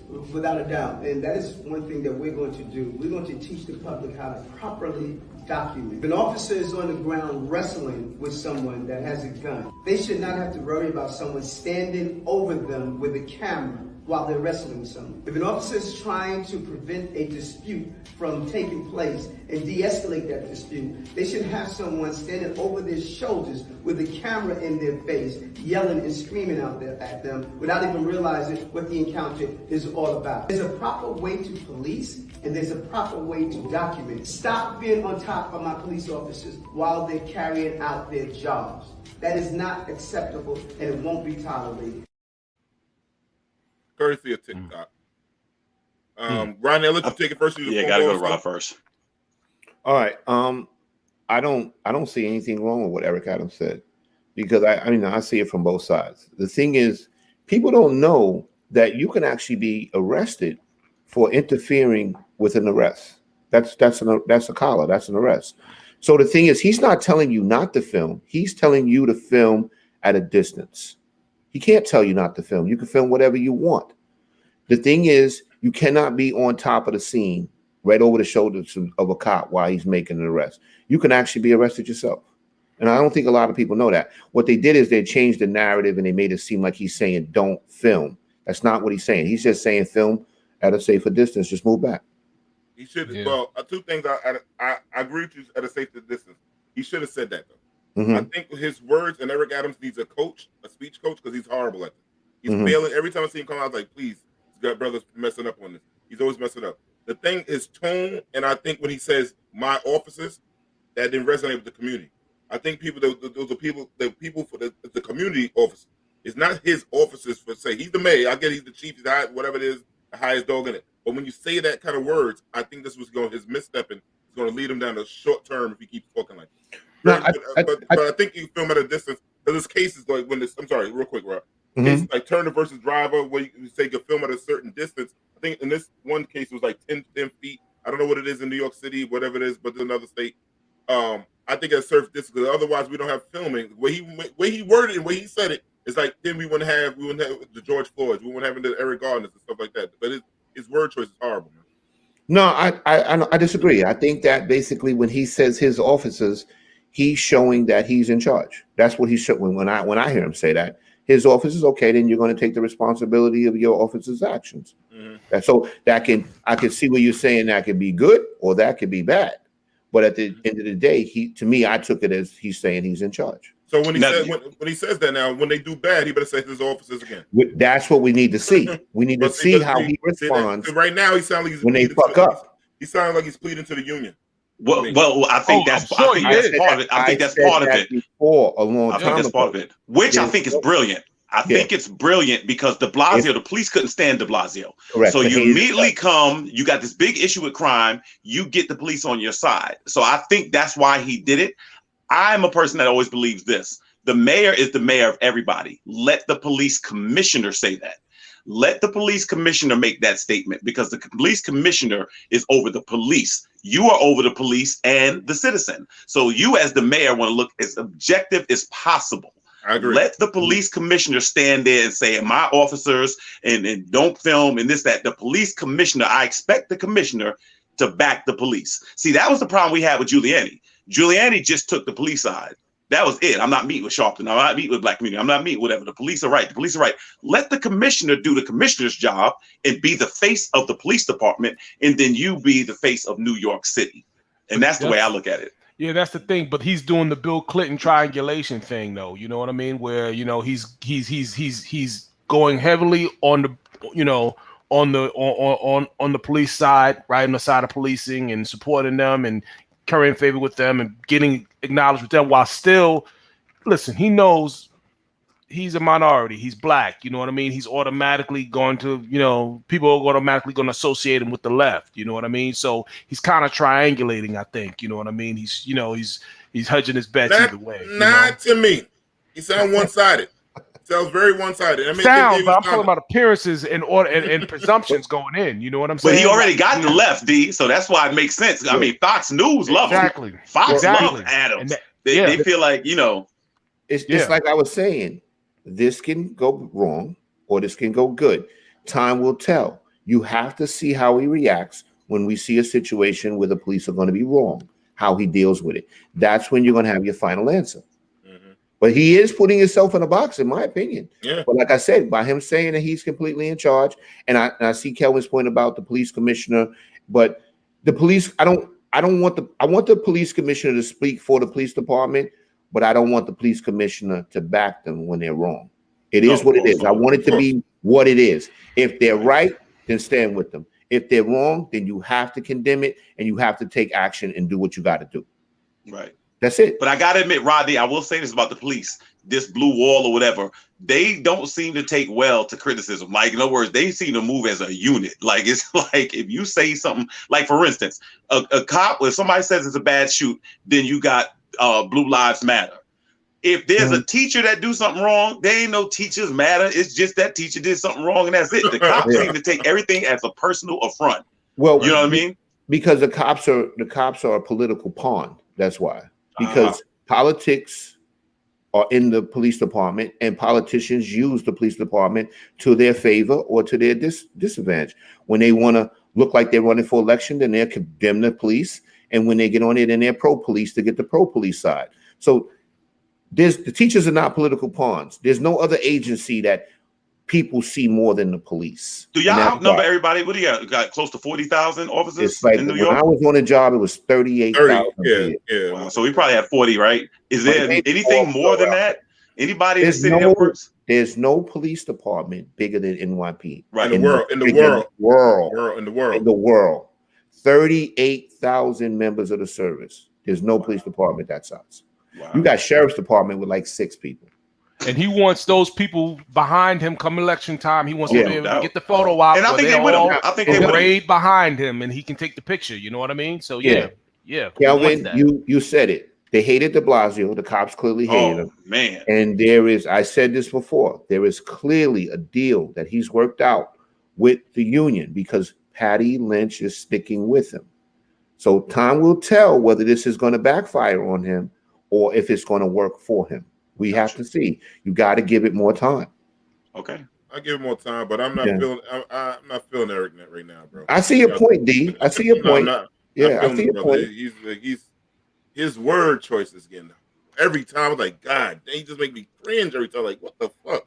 The whole thing with the get back to work, sell the sandwiches. Yeah. Oh, that's he's coming off as very authoritative. Yeah, you gotta you know. Now, D, to be fair, do you give a new mayor a learning curve? Now, don't get me wrong, Eric Adams is not new to politics. I was about to say that. I was about to say this man been in front of the camera. Right, he's been in this city, so that's fair. That's fair. That's fair. Okay, if it was Flavor Flav back from the dead, I would say, yeah, you know what, you get a pass. You don't know any better. Speaking of that, this September on Netflix, Slave Ghost. Yo, did you just see Kelvin's background flicker off too? That shit is contagious. Yeah. He done affected your screen, Kelvin. Yo, I think it's the slave ghost, yo. I think it's a slave ghost. Simone dropping jewels. Too many people say blue lives matter until cops do something crooked to mess with them. Yeah. Or until an election is not going their way. I had a conversation with a friend this weekend that actually she's still on the police department. And I brought up the thing about how when people do a crime or commit a crime against the police, you know, you got Patty Lynch out on the soapbox, the news, everything's going crazy. But you had the head of the Sergeants Benevolent Association arrested, charged with a felony and a crime, and his house was raided. Where were the cops then protesting about that? One of their own stole from them. You got to keep that same energy. You got to condemn that behavior. You can't just say, oh, somebody did something to us. They need to be buried under the jail. Guess what? The leader of your sergeant's union was a criminal as well. Why aren't you guys saying something about that? Yep. Wow. Can't have it two ways. You have to condemn when your people are wrong too. Mm-hmm. Right. And that's the problem that we have with the police department. It always has been the problem. Right. We're going next topic, Kelvin. I need a prayer from you, man. I need to bring a. Don't do it, D. Just go for it. Just go for it, brother. I need to pray. Just go. Can you please pray and say, God, make Clarence Thomas meet you in his house? I need you to do that for me, Kelvin. I know he has the flu. I need you to put those hands. In other words, what you're saying is you don't want him suffering, right? You want him. I want him. If he's not going to get better, you. Oh, we got it. Come on. I didn't say nothing.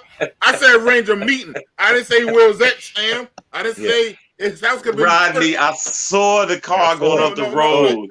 I reached over and tried to grab the wheel. I was trying to bring it. Hands go together. Yeah, I tried to bring it back. He can't. No review. You said it. That's it. Yeah, but you know what is? He had a Tesla. It was driving itself. I couldn't do nothing with it. I said a meeting. A meeting could have been in the church house. That's God's house, right? Wow. See, flag. I want to go. Yo. He do the flag. He do the challenge flag. Whoever's in it, please see. Do I need to get the scroll? Yo, Brett, let me see the challenge flag again, D. Throw the challenge flag. I'm trying to say, Shauna can make the deciding decision. She's so disappointed, man. Can I get the scroll back, Shauna? Do you think I deserve that one? Tell Jamie, man. This ain't disappointed in you, D. Yo, that's come funny. On, man. I'm just saying. Anyhow. So Supreme Court Justice Clarence Thomas has the flu, and I just want him to have a conversation with the Lord in person.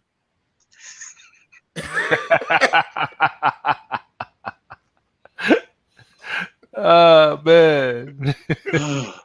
She agrees with you, brother. She's gonna get pulled over. They're gonna be like, I'm not giving you a ticket. I'll give you the scroll.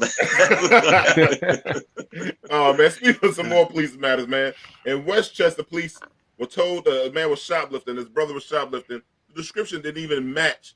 But no, they wasn't told a brother was shoplifting. No, not a brother. I'm talking about a person, a white man. Oh, they clearly said it was a Caucasian. A Caucasian white man, Neanderthal, Caucasus Mountain dude. Mm-hmm.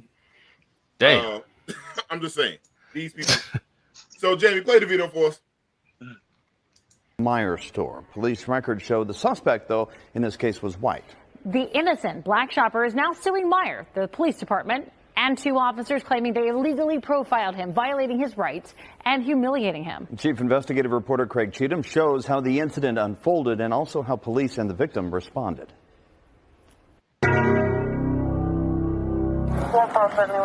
Westchester Police body camera video shows officers Tim Menkenball and Tanner Sendez looking for a possible shoplifter 10 minutes after a police dispatcher gave this description. Caucasian male, maybe late 30s. He's wearing a dark green / gray type colored Carhartt coat. Got a red hoodie underneath. I believe he has a cutting device. Is this him right here walking up to us? Within a few minutes after they arrived in the store, Sendez points to a man he said looked in his direction and mirrored the officer. Yeah, I'm looking at Carhartt part of the last one. It's not Carhartt. There isn't anything like him. But despite Menkenball's doubts, the senior officer leads Sendez, a trainee, toward Eric Lindsay, a 60-year-old black man wearing a puffy orange coat. Hey, boss. Come talk to me. A police department internal investigation of the incident found at this point you can hear a police dispatcher on the body camera video telling officers that the real suspect was still in a different part of the store. On the general merchandise side still in the candle pile. I'm doing well until I got stopped. What's up? Yes, LP called and said that he looked at stealing some items inside the jacket. Then Officer Sendez tells Lindsay that Meyer Loss Prevention said the suspect is wearing a tan jacket, even though police records show that wasn't true. Well, what did they say? Because I walked in here after you guys. Listen. This isn't tan. What am I listening to? What am I listening to? This isn't tan. Okay. This is orange. Okay. Relax. It's okay. Okay. It's okay. It's not okay. Menkenball continued questioning Lindsay. Do you have any items in your jacket? Hell yeah, I got items in my jacket. Okay. Well, the items that I walked in here with behind you guys. Okay. Well, that's not what we're being told. After that, the police dispatcher is heard saying the real suspect is near Valentine's cards. Sendez leaves with a Meyer employee, later identified as a manager. Menkenball follows. 2 minutes later, a different officer arrested a white man who matched the description of the suspect. If they made a mistake like that and it was truly a mistake, what kind of people are you hiring and giving a gun to? They made mistakes here. Westchester Police Chief Joel Herzog says the police department's internal investigation found Menkenball and Sendez violated police department policy that prohibits unjustifiable stopping and questioning of citizens, but found no evidence that the officers stopped Lindsay because he's black.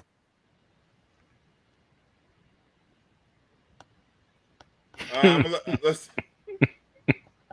gonna let my brother Rod, since you're the one who's experienced on it, I'm gonna let you go on. I've been on the other side of it. So Rod, you've been on the cop side of it before. Your thoughts and feedback on the situation. Shout out to Damien, so you're in the chat, bro. Go ahead, man. Go ahead, Derek. You could do the comment. Derek? Hey, what's happening, D? What's going on, Damien? Yeah, she said, Simone says, if the shoplifting suspect was a relatively young white man, what are they going after this 60-year-old black man for? Yeah, why? What are they going after him for, Simone? All right.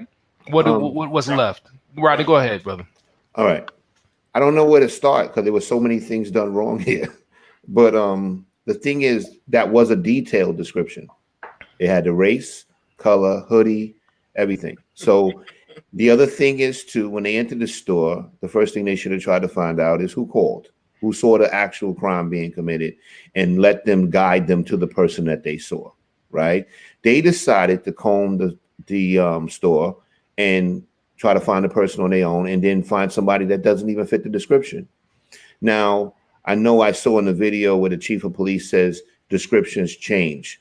Well, he's right. They do change. That's why when you get there, you ask Central, has anything been updated or anything has changed? All right. So there's a lot of things that they did wrong. They said they went to him because he was looking at them. Newsflash. People look at the police when they come in a store. And like Sean said, he came in after them. Came in after them. So then the thing is, also the police chief said they didn't know that he was black. First of all, his hands are exposed, which you should be looking at when you approach people, because the hands are the things that can hurt you. You can see that his hands are black. So don't tell me you didn't know that he was black. That's bullshit. He had nothing on that fit that description. And then the guy lied to them and said, this is what we were told. No one told you that. No one told you that. Cops sometimes, with their egos and their authority, don't like to admit that they're wrong. They don't like to admit they're wrong. But usually sometimes when you stop people that are not the person and they do fit the description, you are supposed to play the radio back and say, the reason I stopped you, this does, look, you got a red jacket on, you got green pants, this is why I stopped you. And then you get the information. If they don't want to give it to you, you keep it moving and you apologize. But there's a lot of things that they did wrong there. But I think he was training a rookie. He looks like he was, obviously he shouldn't be training anybody. This is Westchester, Ohio. Sorry. Westchester, Ohio Police Department. And go ahead, Rodney. No, that's pretty much it. I mean, they did a lot of things wrong. The first mistake they made when they walked in the store, they should have found out who called. And then they should have asked Central, was there any updates? Another thing too, the people that call, Central has their phone number. They could call a person back and say, hey, do you still see the person that you saw commit the crime? And they could communicate with Central, and Central tells you what they say. So it's like I said, a lot of things they did wrong when they walked in. And go ahead, Simone. Yeah, Simone, to police officers and sometimes the general public, black people always seem to fit the description of a criminal suspect. What a shame. Yeah, indeed. You know, at some point it's got to stop, but I don't know. And Damien asked a question too. I think he said, Damien, yeah, he's now he said, what's the process to get those officers fired? They're not going to get fired for that. Yeah, they're not going to get fired for it. They're not. Like, you got to understand something. Like, people have to realize that once you're tenured, it's pretty hard to fire a police officer, just like it is hard to teacher too. It's almost impossible to fire a teacher or a cop. The only time you can fire a teacher or a cop unless they have been convicted of a crime. And now they have rules that they actually have to be convicted of the felony. Yep. So if they plead down to a misdemeanor, in some cases, they can actually still keep their pension. Absolutely. You can come in the classroom, sniff coke. You can't get fired as a teacher. I'm telling the truth. You can come in there and sniff. Blow it up.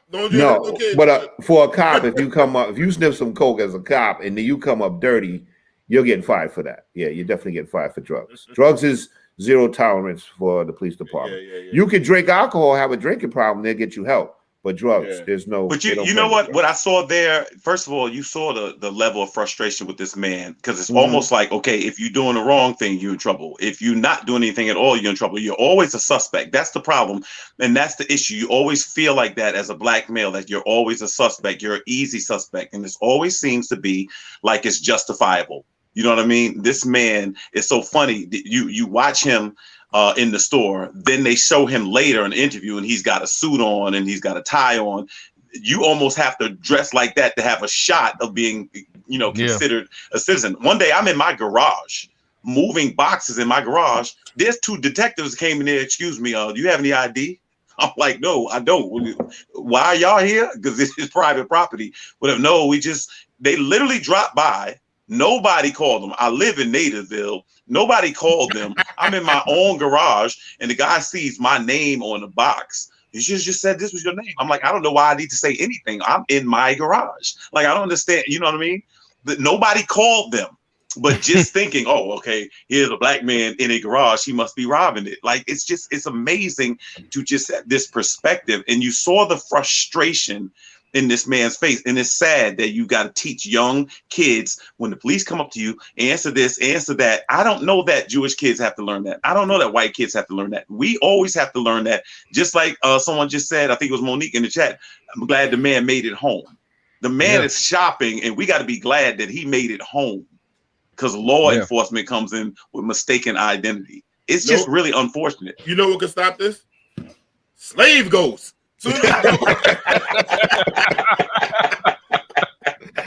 Yo, Slave Ghost is, I'm telling you, that's the next thing. You had the Boondocks, but Slave Ghost will take it to another level. Slave Ghost will come and stop the cops. Stop you Ukrainian cops. SG.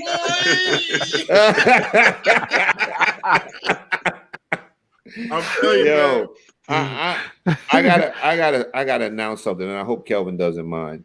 I'm gonna talk to Jamie about starting a GoFund for Kelvin. We got to move him out that neighborhood. No doubt. We have to move you out of there. Too much No shit doubt. happens to you, Kelvin. No We got to doubt. get you out of there. No doubt. So I'm tired next of week foolishness. we're gonna start a GoFundMe to move Kelvin. That's right. Thank you, Rod. Thank No you. problem. I got I your back. appreciate it. I got you. Man, oh shit, man. What am I about to say next? Oh yeah, man. Listen, our brother, man, Mike Tyson Cannabis Company announces Mike Bites. Oh man, edible gummies shaped of bitten ears. You can get high as a kite bite and eat some Mike Bites. And they said the ears have Evander Holyfield flavor on them. I think it's a great time for me to just interject. We are never gonna get anywhere. That is crazy. Yo, Mike should be ashamed of himself for that. I'm gonna get them shit. I swear to God, I'm gonna get them shit. I swear. Yo, I don't know, outside of maybe George Foreman, I don't know an athlete that has reinvented himself as well as Mike Tyson has. I mean, he really had his second act is amazing. He's an actor now. I think he did like a Broadway play of his life. I mean, he's done. It was dope. That was a dope show. I've heard opening night. Really, and I heard he did a great job. So it's like it's amazing. Yeah, it's amazing. Yeah, you know what I mean. So he turned around because at one point I didn't know how he would spin out of this, and he did. He made a comeback. It's on the how we came up with that. And I gotta say, I apologize to Rodney. When Mike Tyson came to my job, I didn't call Rod to tell him to come up here. Man. I'll be honest with you. I was really mad at D for that, and I told D that. I said I was really mad at you for that. Sorry. And you know how much I love Mike Tyson. I know, but Mike popped up. Isn't like we knew he was coming. Right. Mike said, "Fuck it, I'm gonna talk to some kids." Yo, wow. And D posted it on his page, and that's how I found out. I know, man. Oh, D had to find out from the word on the street. On the streets, I had to find out. Oh, D. One man show was amazing. I said, Mike Tyson was at your job. He go, oh yeah, I forgot to call you. Yeah, and those are bad. He hung out so long. I could have called Rod. He could have made it from Long Island. Kind of flew out there. Yeah, he could have made it, and he just stayed and chilled, man. Man. Ain't like nobody gonna walk up on Mike and say, "Yo, I'm gonna rob you." Mike can fuck you up. Yeah. Think about when you got that kind of money. I don't know if you have to even walk around with money really, because people just give you shit. You know what I'm saying? You go to a restaurant. He go to a restaurant. Yeah. Mike Tyson shows the Lindenwood Diner in East New York. Yeah. He gonna eat for free. They say that happens a lot with rich famous people. They actually spend money less. They say rich famous people spend money less than us. Yeah. Yeah. I literally think about, and you met him. I saw Lennox Lewis once at the airport, and I'm saying to myself, if this man hits you, you're never gonna be right. It's just not. I've never seen a person who back looked like it was 50 inches. I mean, it was just unbelievable. And I can imagine Mike Tyson hitting you in a rib cage. Bro, I shook the man's hand, and Mike's hands was so big, man. It's like this felt this strong. And he like when you see Mike up close, his legs. You gotta forget, it's not just the muscle on that leg power. His legs through the jeans look crazy. And he with a big ass stupid looking sneakers now. So some Nike old man sneakers. Yeah. If he kick you with them feet, yeah. I saw Mike Tyson. I was doing it was the premiere for, I think it was Crooklyn. Like, you know, sometimes we would do like security jobs, and I met Mike. I didn't meet him. I saw him. He was standing like maybe about 4 feet away from me. And I just looking at his physique, and I was like, Jesus Christ, if that man hits you, it's over. It's a wrap. It's a wrap. Speed from his punch too. Yeah. So It's power too. Speed and power. That was man. That combination, man. You see, oh man, this brother here, Willie Wilson, gives away $1 million in free gas next week in Chicago. It's shout out to the brother. Go say, Rod. I'm gonna say, yo, it's gonna be crowded like a motherfucker over there. Facts. Yeah. I think he's giving up like $50 a tank, $50 a person for gas. He's a millionaire, so I think he owned McDonald's before, and he was a self-made millionaire. And I think white folks in the area, in Chicago area, are upset that this brother's giving away money in the hood. Well, I heard one of the problems was logistically. They're saying that it caused so many traffic problems that the way it was rolled out. So they were saying that I think maybe the assembly person there was saying she really wants people to get it, but if you do it kind of impromptu, it causes so many problems. I mean, traffic control is a big thing and they were saying that it just obviously people are going to converge on that. And free. I was part of I worked for a radio station many years ago, and they gave away a gas. It was a contest, and they let the first. I forgot the amount of gallons, so people just lined up around it. I mean, I had to go to people and just give them out numbers to say your number 76, 78. And I remember this one brother waited on the end of the line. I'm like, I don't know if we have enough. He's like, I'm just risking. And we still, because some people, you filled them up, they had already had a half tank or something. So this brother got his tank filled up, and it's a big thing. And gas prices now, unbelievable. So I think it's a great gesture. David said we're doing a road trip. Definitely. Yeah, there's gonna be several fights. Yeah, absolutely. Chicago's worried about traffic lines when they need to worry about that damn shooting. Let motherfuckers get some fucking free gas, goddammit. Let me ask you a question. When Sandy happened, where did y'all get gas at? I know I have cop friends that let me get skip the line. They took my car. I heard they was allowing us to cut the line, and then I would reach out to certain family members. This was a long time ago, and I would meet my family members, and I would. This is all alleged. I'm not saying. And D did it too. I'm not saying. Man, I drove all the way to Brooklyn one time for gas, man. I went to Connecticut. Yeah, Connecticut had gas. I had to go to Connecticut. So what happened was we drive up to Connecticut. Friend of mine and myself, right? We drive up to Connecticut. You burnt up all the gas. That's what we was worried about. But what happened was, Rod, the first exit on New York plates, 10,000 cars. We went to the next exit. We was straight. Nothing there. Had our gas cans and stuff, filled them up, and we was good. Wow. Yeah, but let's drive to Connecticut. I just drive. I worked up there, so it's nothing. It's only. You go to Stanford, it's only 50 minutes. You don't even burn that much gas going up. Yeah. But if we figured if we got up there and they ain't had no gas, we was done. I can't run. Yeah, definitely.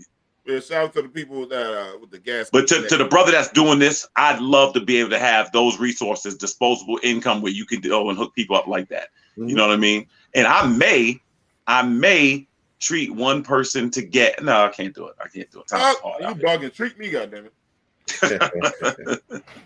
Giving out gas. I'm telling you, man, I'd rather take gas over. I won't say the wrong word. You ain't gonna get in the throat twice. It's getting close. It's getting close. D, you got 19 minutes, brother. You got 19 minutes. Oh man, what's the no red had a comment, man. Real quick, man. I'll give us some love to a little booby. Go, Jamie. Same here, Kelvin. Yeah, Sean, it's the same here, Kelvin. Second exit, no lie. Second exit, yep. That's it. All the red bragging about me. She said, yeah, I went through it. Yeah, during Sandy, our house was underwater. Yeah, it was. We had a rough, Sandy was rough, man. Oh, man. Yeah, you right there. Everybody got I'm right by the water. So, we got wiped out, man. So, yeah, it was real, though. Sandy, everybody's got a Sandy story down here, man. Everybody's got a Sandy story. Yeah. Definitely, man. Strong Island. Sandy hit on my birthday. Really? Yeah. Wow. That's why I'll never forget the day. Wow. Yeah. Yeah. It's like 3 storms collided and had a fight, and they all landed on New York. Yeah. One more. Let's see what we got here, man. Shona said she was on a cruise. Wow. You picked the perfect time. I was on a cruise, and you came back, and how'd you get back home? Y'all should go live from a strip club. I would love to be at the Gentleman's Club of Leisure. I would love it. I swear to God. He'll pay some tuition. Give me a table. But you know what? The price, even is inflation. These chicks don't raise up the price of the dances. It used to be like a little $5 a song, not even $25 a song, $30 a song, allegedly.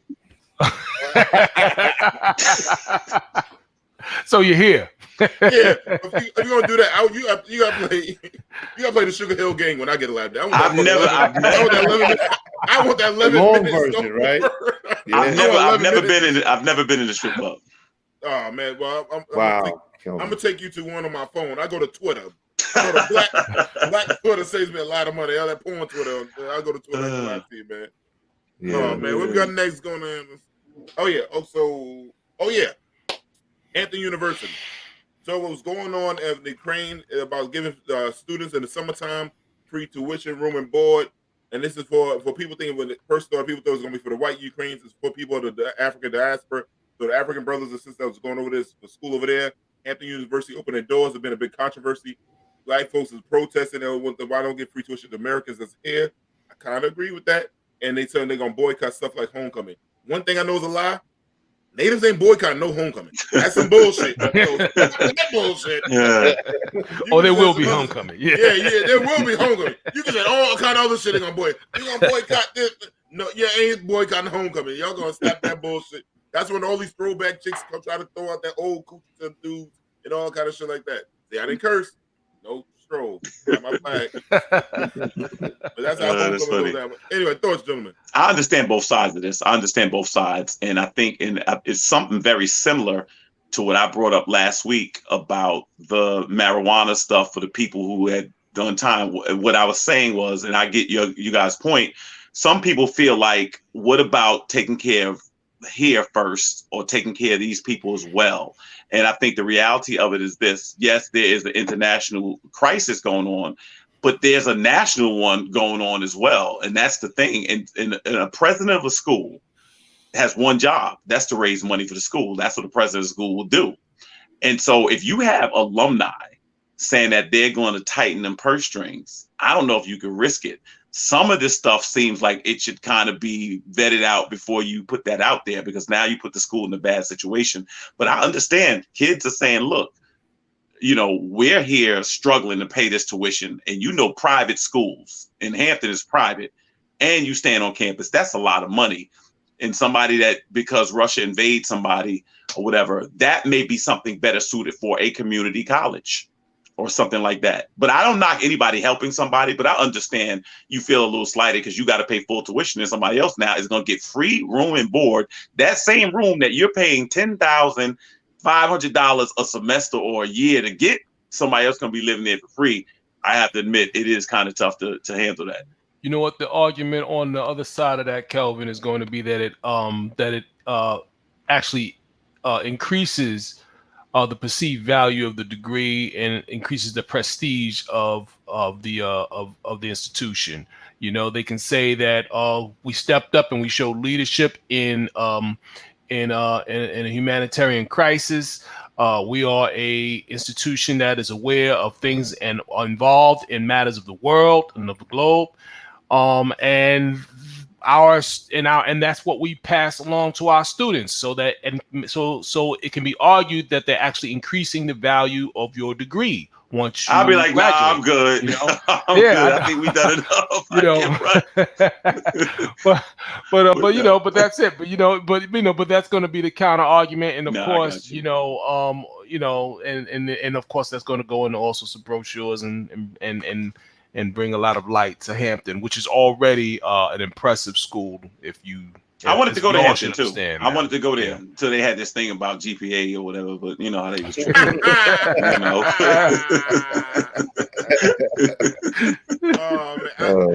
My thoughts on it is, I'm kind of in the middle split, because these are brothers and sisters from the diaspora. You know how I feel about our brothers, but then I feel about the people that's locally that could have benefited from that. And now there was some kind of fund to help that everybody wins on this situation.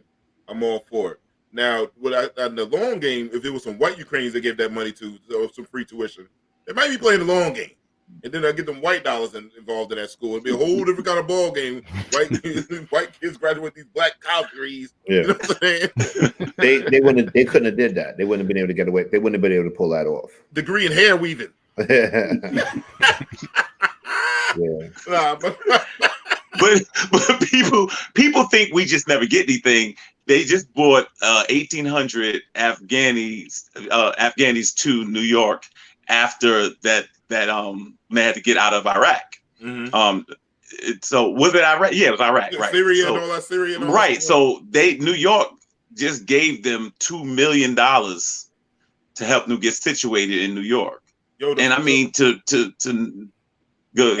And they'll get free labor, because my boy that's locked up in the feds in Fort Dix, they had the inmates setting up the tents and all that kind of stuff for them and all that to get them situated when they first came in. Right. And so Right. So if you born here and been paying taxes here, you can't get 2 cents. I'm talking about no help for anything. Like, yeah, my parents were slaves. Could we get, some food stamps? Nah, son, I'm sorry. We ain't got it. Man, it's just like people just feel slighted. You know what I mean? And so no other institution seems to open their doors as readily as us. And look, part of me feels like as a black man, that's one thing. Part of me feels like as a Christian, it's another thing. And then as a black Christian, it's like you try to help whoever you can. But at some point, you're like, okay, can we ever be in the front of this line? Can we ever be the first ones to actually help? What about a little self-preservation? What about, as far as what we've contributed? There should be some equity here. We've done the most and we get the least. We have no equity. We have no stake in the game. Everybody else is concerned about people other than those who were the original builders. And that's a problem. Yeah, got a point. Man. Monique, it says, poor Kelvin, this is personal. We got you. We are going to get you out. Jamie, play. Yeah, but say play that. That's a good question right there. Sean That's says, very good question. But they said the Haitian needed to go home and figure it out. Yeah, so that's what I'm saying. So if the Haitians, I wonder if the Shauna. Haitians were in Ukraine and they got stripped away and they came to the United States, would the United States let them because it was in a white country all the time? Oh. The thing is about this, I hate about when they talk about the whole what's the thing, NATO. Notice that NATO have no black nations involved, not one. All they got is a black name. NATO. Which is short for natives. That's what it is. Wait, you know what? That's gonna be in the first episode of Slave Goes.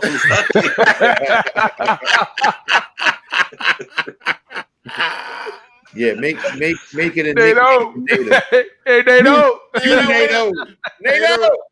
What up? I'm a NATO. Yo, put that TV back, NATO. Yo, Jamie. Please get a location with a free gas for our sister Simone that's in the Shy. Can you put it on the stroll? Oh, dope. No, that's not a scroll. That's an announcement, D. A scroll is something different. That's what this is just an announcement. You know what a scroll is, brother. Scroll is something that's directed toward D. That's what that is. Oh man, so there it is, man. That's where the money. That's where the free gas is at. Simone say, bring a vest. Bulletproof, please. Let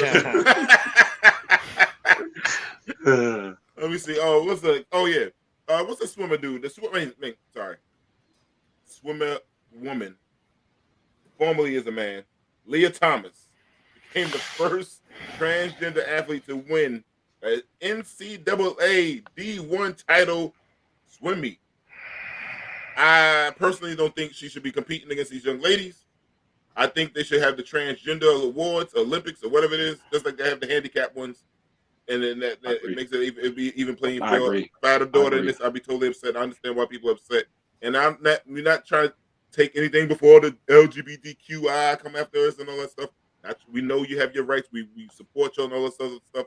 But I think it should be, unless she swims against the men. It's an unfair competitive advantage. I don't see any other way around it. It's an unfair competitive advantage. That's just the bottom line. And to me, this person, regardless of what they say mentally, their body has the strength of a man physically. That is the bottom line. And to me, to actually do that is just unfair. They had a movie called Joanna Man years ago where they had a man competing against female basketball players. Mm-hmm. I mean, it would just be so unfair. So right now, I'm supposed to believe that if Ja Morant says, you know what, I just feel like I'm a female and goes to the WNBA, it's just not fair. You know what I mean? It's not fair. Your physique, your physical ability, a woman cannot get the upper body strength of an average man. It's just your potential is just stronger. So yeah, I do think it's unfair. And I think it makes people who support that community, I think, feel like the community goes from tolerance to preferential treatment. And that's something I think they have to be very, very careful about. Yeah, they will last in the men's division. Go ahead, Rodney. Yeah. Let me ask you a question. He still has his penis, right? I ain't look at it. I didn't ask you to look at it. Did he still have it? I think he still has it from last I heard. Damn, he tucked it way back there.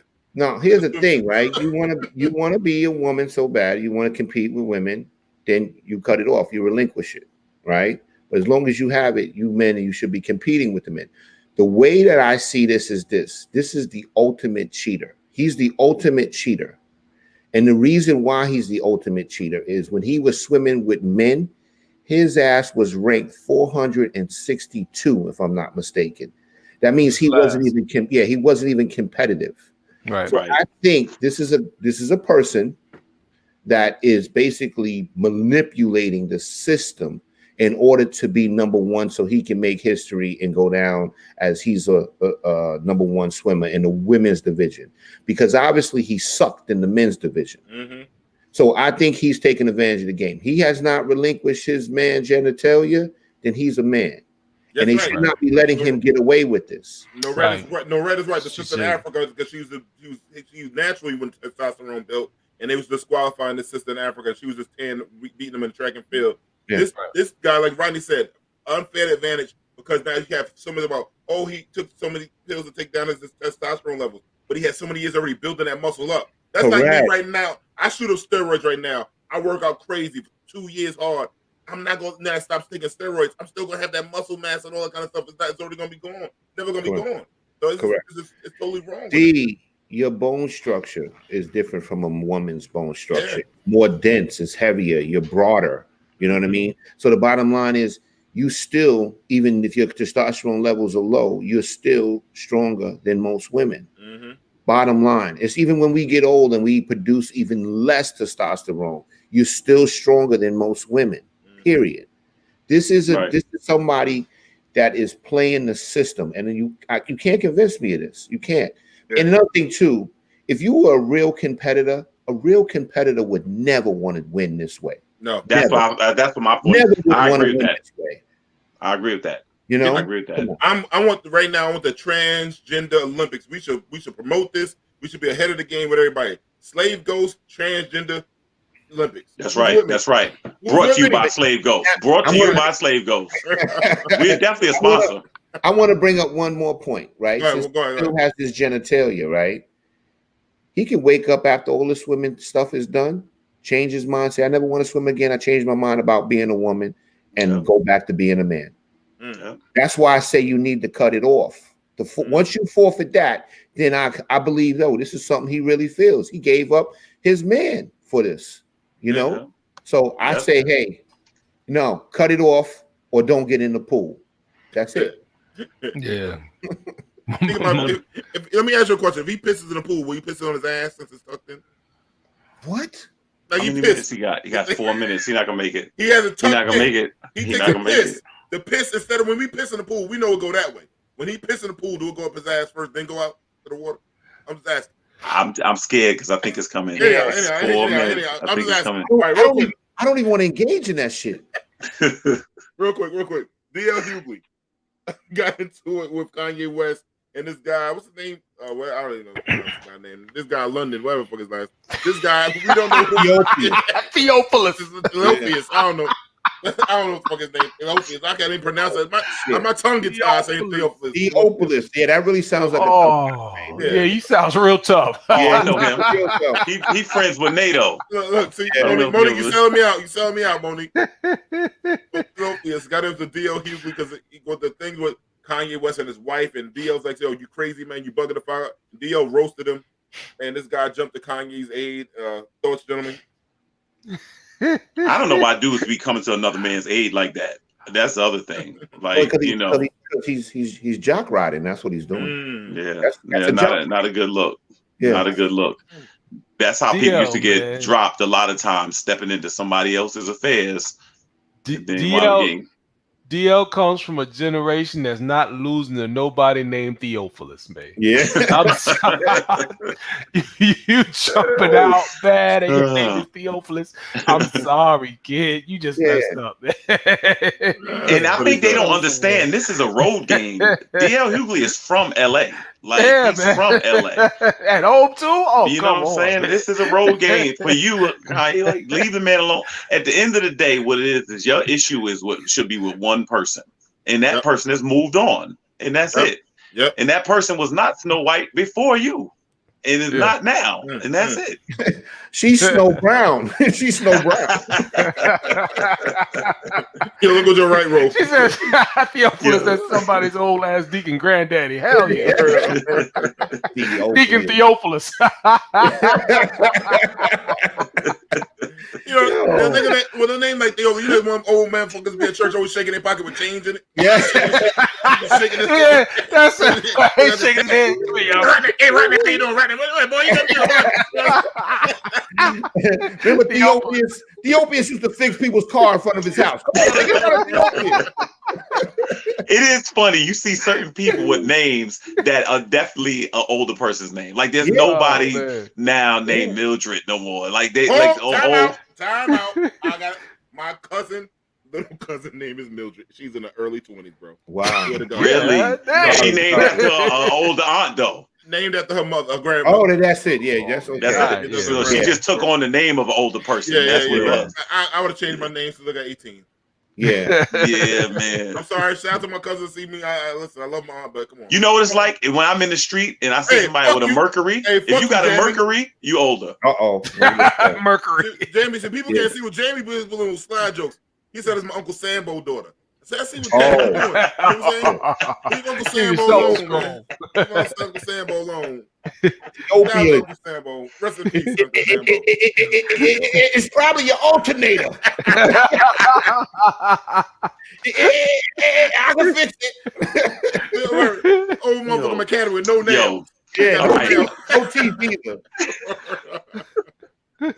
But thanks, brothers. It was a great show tonight, man. Please follow Facebook, YouTube, and Twitter. We love y'all. We want to say peace, and Slave Ghost. Peace, Slave Ghost, baby.